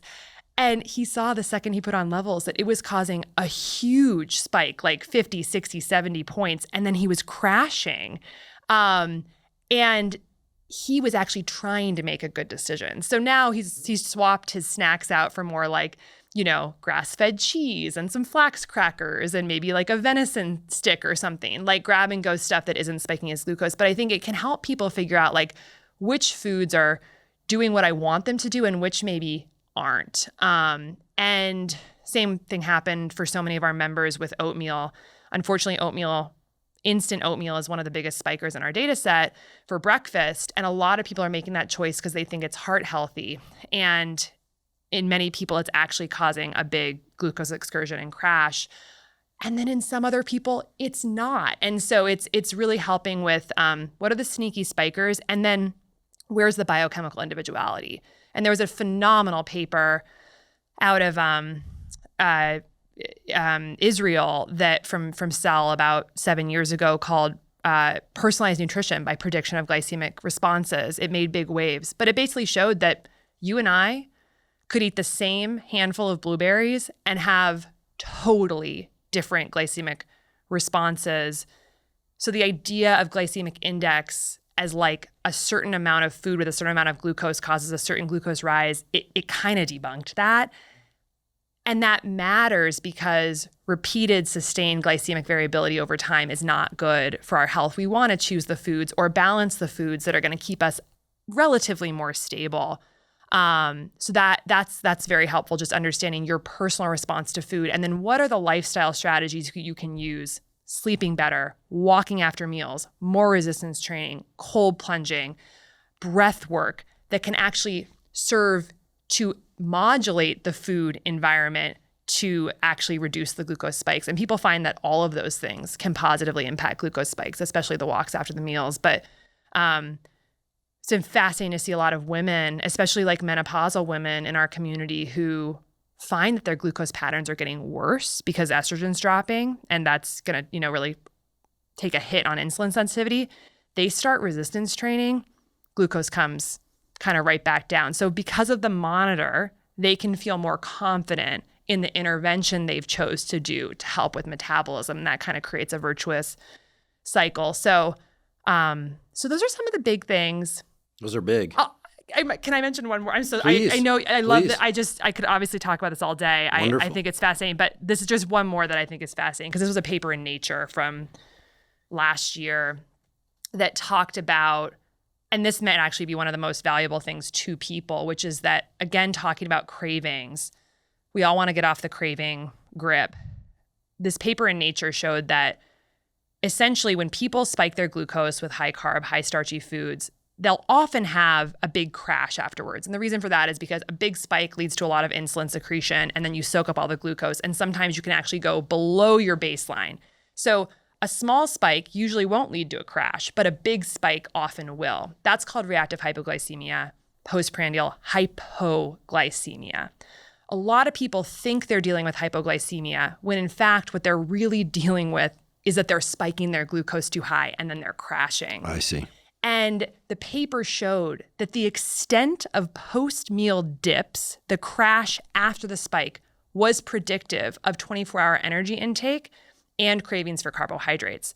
And this makes sense. If you crash low, that is a signal to your body, we have to get our glucose back up, and it will drive you to eat high energy foods, carbohydrate-rich foods, and cravings. So one of the best things we can do, I believe, from my personal experience, from members' experience, and with some data to support this, is that one of the adjuncts we can use to manage our cravings is actually to like lower the extent of our spikes so that we crash less. And so that was a fascinating study looking at CGM data. That's interesting. So the CGMs can reveal things not just in the immediate meal period, but can relate to sort of downstream consequences. Yeah, again, I found it to be tremendously useful. I'm so glad you mentioned sleep, by the way. I'm going to resist the temptation to rattle off 20 studies showing that oh God. Even having too much bright light in a room while one is sleeping at night, even dim light, which is, I don't want to scare people into thinking they have to sleep in complete darkness. But although an eye mask can be great, can alter morning blood glucose levels in, I believe it was adults and kids as well. There's a study in Proceedings of the National Academy of Sciences. I have to go back and check if it included kids, but pretty striking. And then there's something very clear about the fact that when people get the early night sleep of 4 to 5 hours, but then don't get the REM dominating, last hour or two of sleep in the morning, that resting blood glucose is altered. Mm-hmm. It's so interesting to think about what's going on in sleep. There's at least one paper that I'm aware of where they had people breathing into a tube during sleep to measure what sorts of metabolism they were undergoing. And it's interesting, during a full night's sleep, all of us seem to transition between different forms of metabolism. I'll send you this paper. It's really cool, and I'll put a link to it in the show note caption, such that at one portion of the night we're relying more on, let's just call it sugars for sake of simplicity. Other times we're more ketone dominant. There's a marked shifts in metabolism throughout the night. It's almost like the brain and body cycle through all the different modes of metabolism throughout the night, and then almost like a rehearsal of the metabolic pathways, if we can anthropomorphize a bit here. But then if sleep is truncated, it clearly has an effect on daytime fuel regulation. Just so interesting. So getting sufficient sleep, getting quality sleep is absolutely key. There's a lot for people to pay attention to, but you've given us a lot of tractable avenues for people to do that that are mostly behavioral. There's a few don'ts, but mostly some do's. Yeah, we haven't mentioned that you don't need to even perhaps belong to a gym. It's like, and with the cold exposure thing, I always say, if anything, it'll save you money on the heating bill. So there's a literally potential negative cost there. I think levels in other CGMs are really interesting and valuable to experiment with. What sorts of other stuff is going to soon be monitored in our blood? Because, for instance, I would love to know continuous hormone levels, lipid levels, blood sugar levels. I mean, are we moving past just blood glucose, and are there soon to be other things in these monitors, so that and by the way, if you haven't used these, it's really cool. You just take your phone, you scan it over the sensor, and then it basically gives you a chart graph of what's going on in your bloodstream. And now the latest gen of each of them are all Bluetooth now, so no more scanning, which is kind of nice. And the answer is yes. There are several different analytes that we're going to be able to track. And Abbott, which is one of the three main manufacturers of CGMs, has announced that they have a new product called the Lingo, which is going to actually be able to measure ketones, lactate, and alcohol continuously, which is pretty interesting from like a comprehensive metabolic standpoint. Different sensors for each, not all in one. So I think we'll have to like polka dot ourselves if we're tracking all those things. And then Dexcom, which is the other main company that makes CGMs, has just announced that they're coming out with an over-the-counter non-prescription version of a CGM called the Stelo later this year. So there's exciting things happening in the industry, and I really do think continuous monitoring, it's going to expand to a lot of these other things that you're talking about, hormones, et cetera. And I mean, it really needs to. I think that snapshots of a dynamic system are just never going to really be able to give us a full picture on what's going on. And what we really want to be able to do to dig our way out of this healthcare crisis, I think, is empowerment individually and understanding how this rapidly changing environment is affecting our own biology, so we can make the targeted choices to hopefully change the environment to be more conducive to cellular health. And continuous monitoring is a closed loop biofeedback that can help us with that decision making and essentially predict failure of the system rather than wait for failure of the system before we do something about it. So yeah, I think lots coming down the pipeline. Love it. Yeah. Let's talk a little bit about mindset. This is a really interesting topic that you include in your book. We've had guests come on and talk about growth mindset. Stress can be enhancing mindset. I'm big on mindset because I'm interested in how our cognitive reframing or cognitive framing can just change the way our biology works, and vice versa, of course. But you talk about mindset in a certain context, and one of the favorite passages around that I really enjoyed was the relationship between kind of like trying to control everything and nature. You know, like and how getting into nature itself can be valuable for us. So maybe touch a little bit on mindset, if you will, and what are your thoughts on nature, literally getting out of doors? Yeah. So I think that mindset, and more broadly than mindset, I think psychology and our relationship specifically with fear and control, I think they're probably the most under-recognized thing that is impacting the metabolic health crisis, the chronic disease epidemic.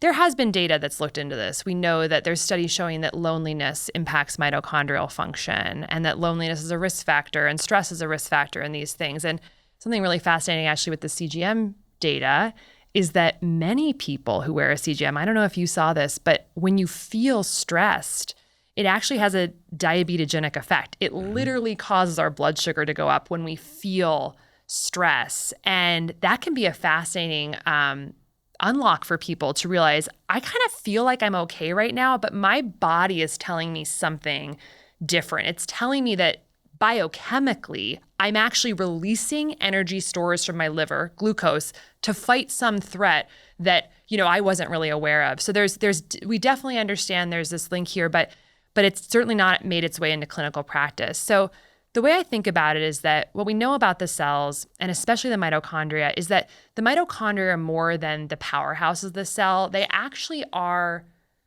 a part of the cell that is constantly tracking resources and threats and are basically modulating energy resources based on that. And the threats can be anything. They can be a virus, and this is all coordinated through this thing called the cell danger response.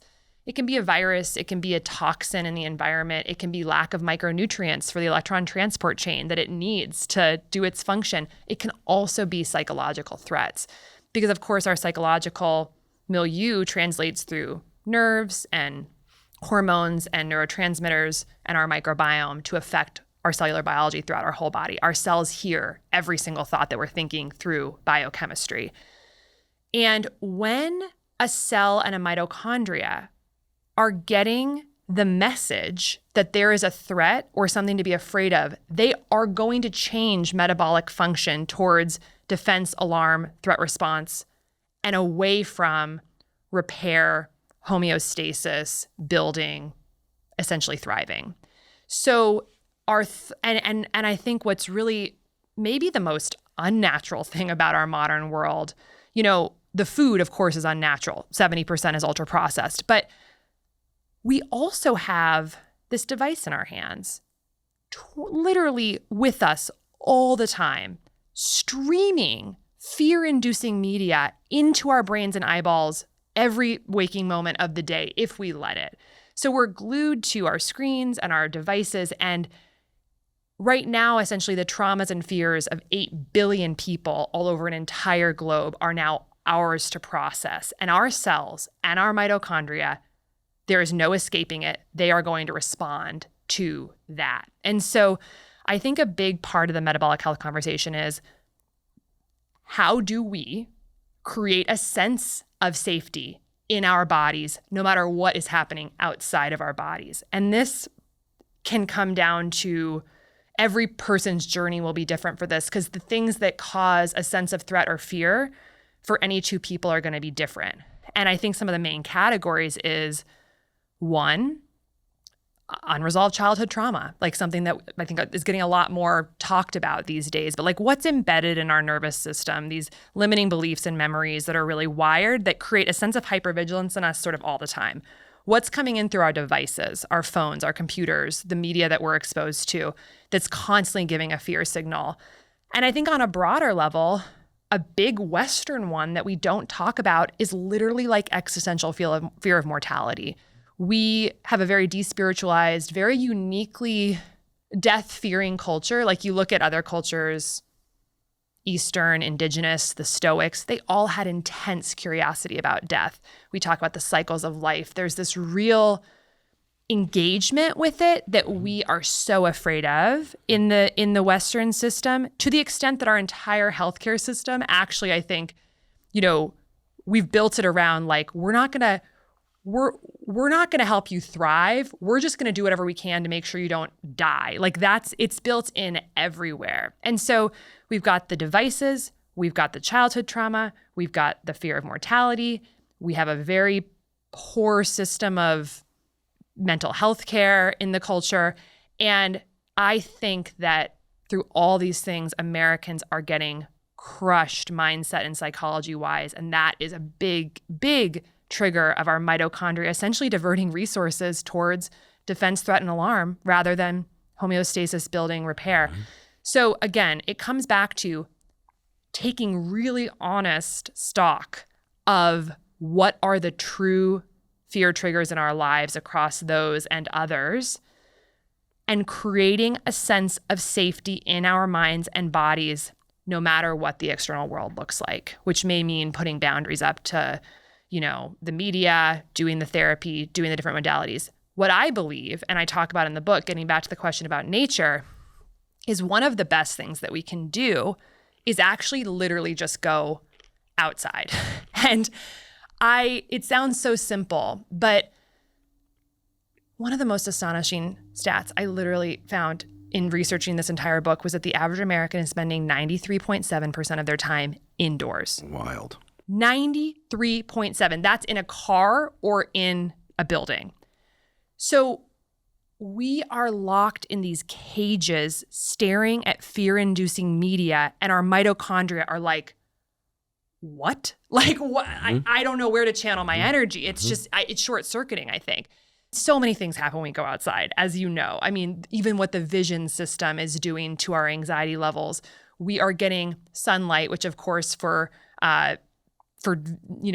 complex reasons is very helpful for our metabolic health. Separately, entrains our, chronobiology, and light from the sun is an incredible regulator of our mitochondrial function. But it's our best teacher. When we're out in nature and we really look at how beautiful the world is and the cycles of nature, we see the cycles of, the seasons, and we see the awe of the sun and the trees and just all this alchemy that's happening outside of us. We see, spring to summer to fall to winter. We see the tides moving in and out. Everything's in phases. And I think when we reflect and meditate on all the cycles and the polarities in nature, night and day, cold and hot, new moon, quarter moon, full moon, all these things, it's actually, it entrenches on a subconscious and conscious level that there is a fundamental harmony and pattern to the world we're living in that is bigger than us and that is fundamentally good and beautiful. And when we are locked inside of the four walls of our house, I think we get very scared. We get very controllable. And the system wants it that way, because when we are scared and when we are existentially afraid, we will literally do anything. We will buy anything, do anything, watch anything that will in some way ameliorate that pain that we're feeling. And we will take any pill, we'll get any surgery, anything that makes us feel like we're controlling this seemingly out of control situation.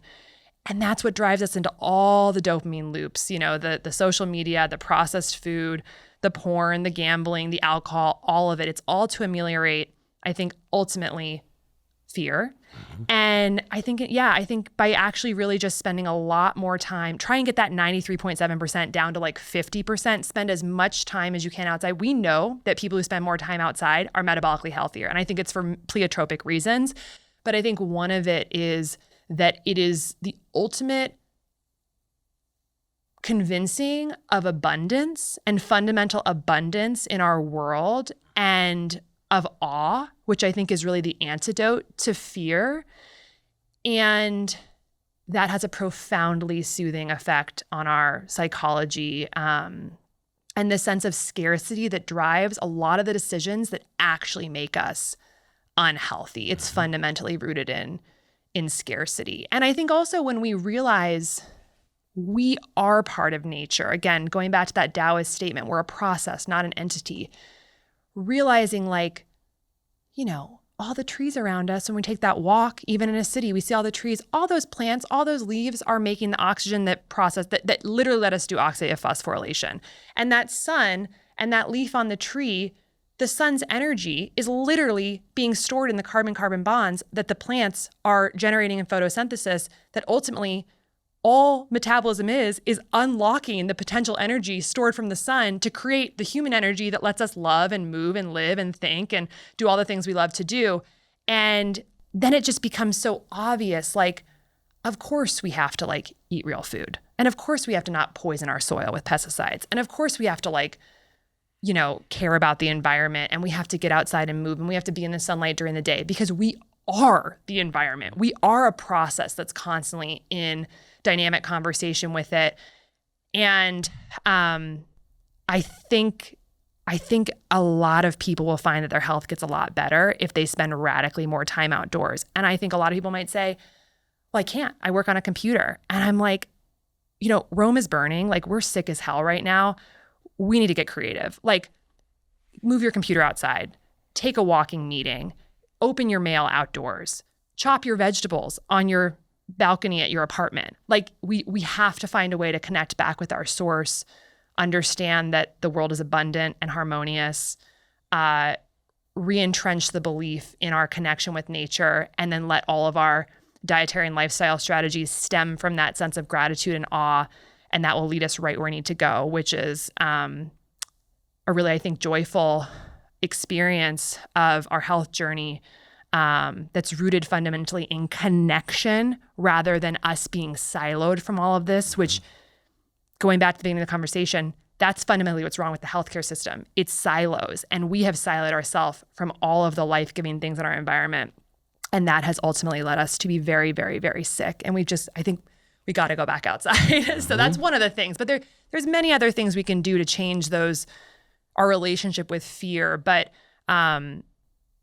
we can't change the world as a whole, but we can change what happens inside our body in terms of how we respond to it. And for our mitochondria's sake, we have to. We have to create a sense of safety in our bodies for our mitochondria to do the work we need them to do for health.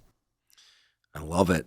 And I love it for many reasons. I think it was my friend and former guest on this podcast, Rick Rubin, who several times early in our friendship, he said, back to nature, the only truth. And I asked him what he meant by that. And, because Rick can be a little bit cryptic sometimes, not always, but sometimes. And what he was saying is, it's a real thing. You can immediately feel the connectedness between the human experience and life of other types, plants, animals, sunlight, the circadian rhythms and the rhythms of light and dark, because they impact us so powerfully. I mean, if there were ever a force in the world that impacts how we feel, it's the circadian rhythm. Yes. It's the rising and setting of the sun. It's the impact of light and dark, and then all the other things that you talked about today. I can't help but reflect on kind of your take on kind of what a lot of, not all, but a lot of modern society attempts to do. It attempts to do a lot of good things too, I believe. I'm a believer in technology. But that if I were to translate, it sounded like what you were saying is that it gives us a sense of loss of control by instilling fear, like we don't have control. And then there are a number of, let's just call them programs in the world that then sell back the illusion of some sense of agency, little by little, right? A temporary agency, and then puts you back into the cycle. And there's something about going into nature which just removes one from all of that, at least temporarily, gives you a more basic understanding of the relationship to self and things around us. Even just being able to see it to a distance, we know is powerful for the brain, reducing anxiety. We know being outdoors for 2 hours or more per day reduces myopia and nearsightedness. This is independent of all the other effects of circadian rhythms, et cetera. Anyway, and on and on. So I second and third, and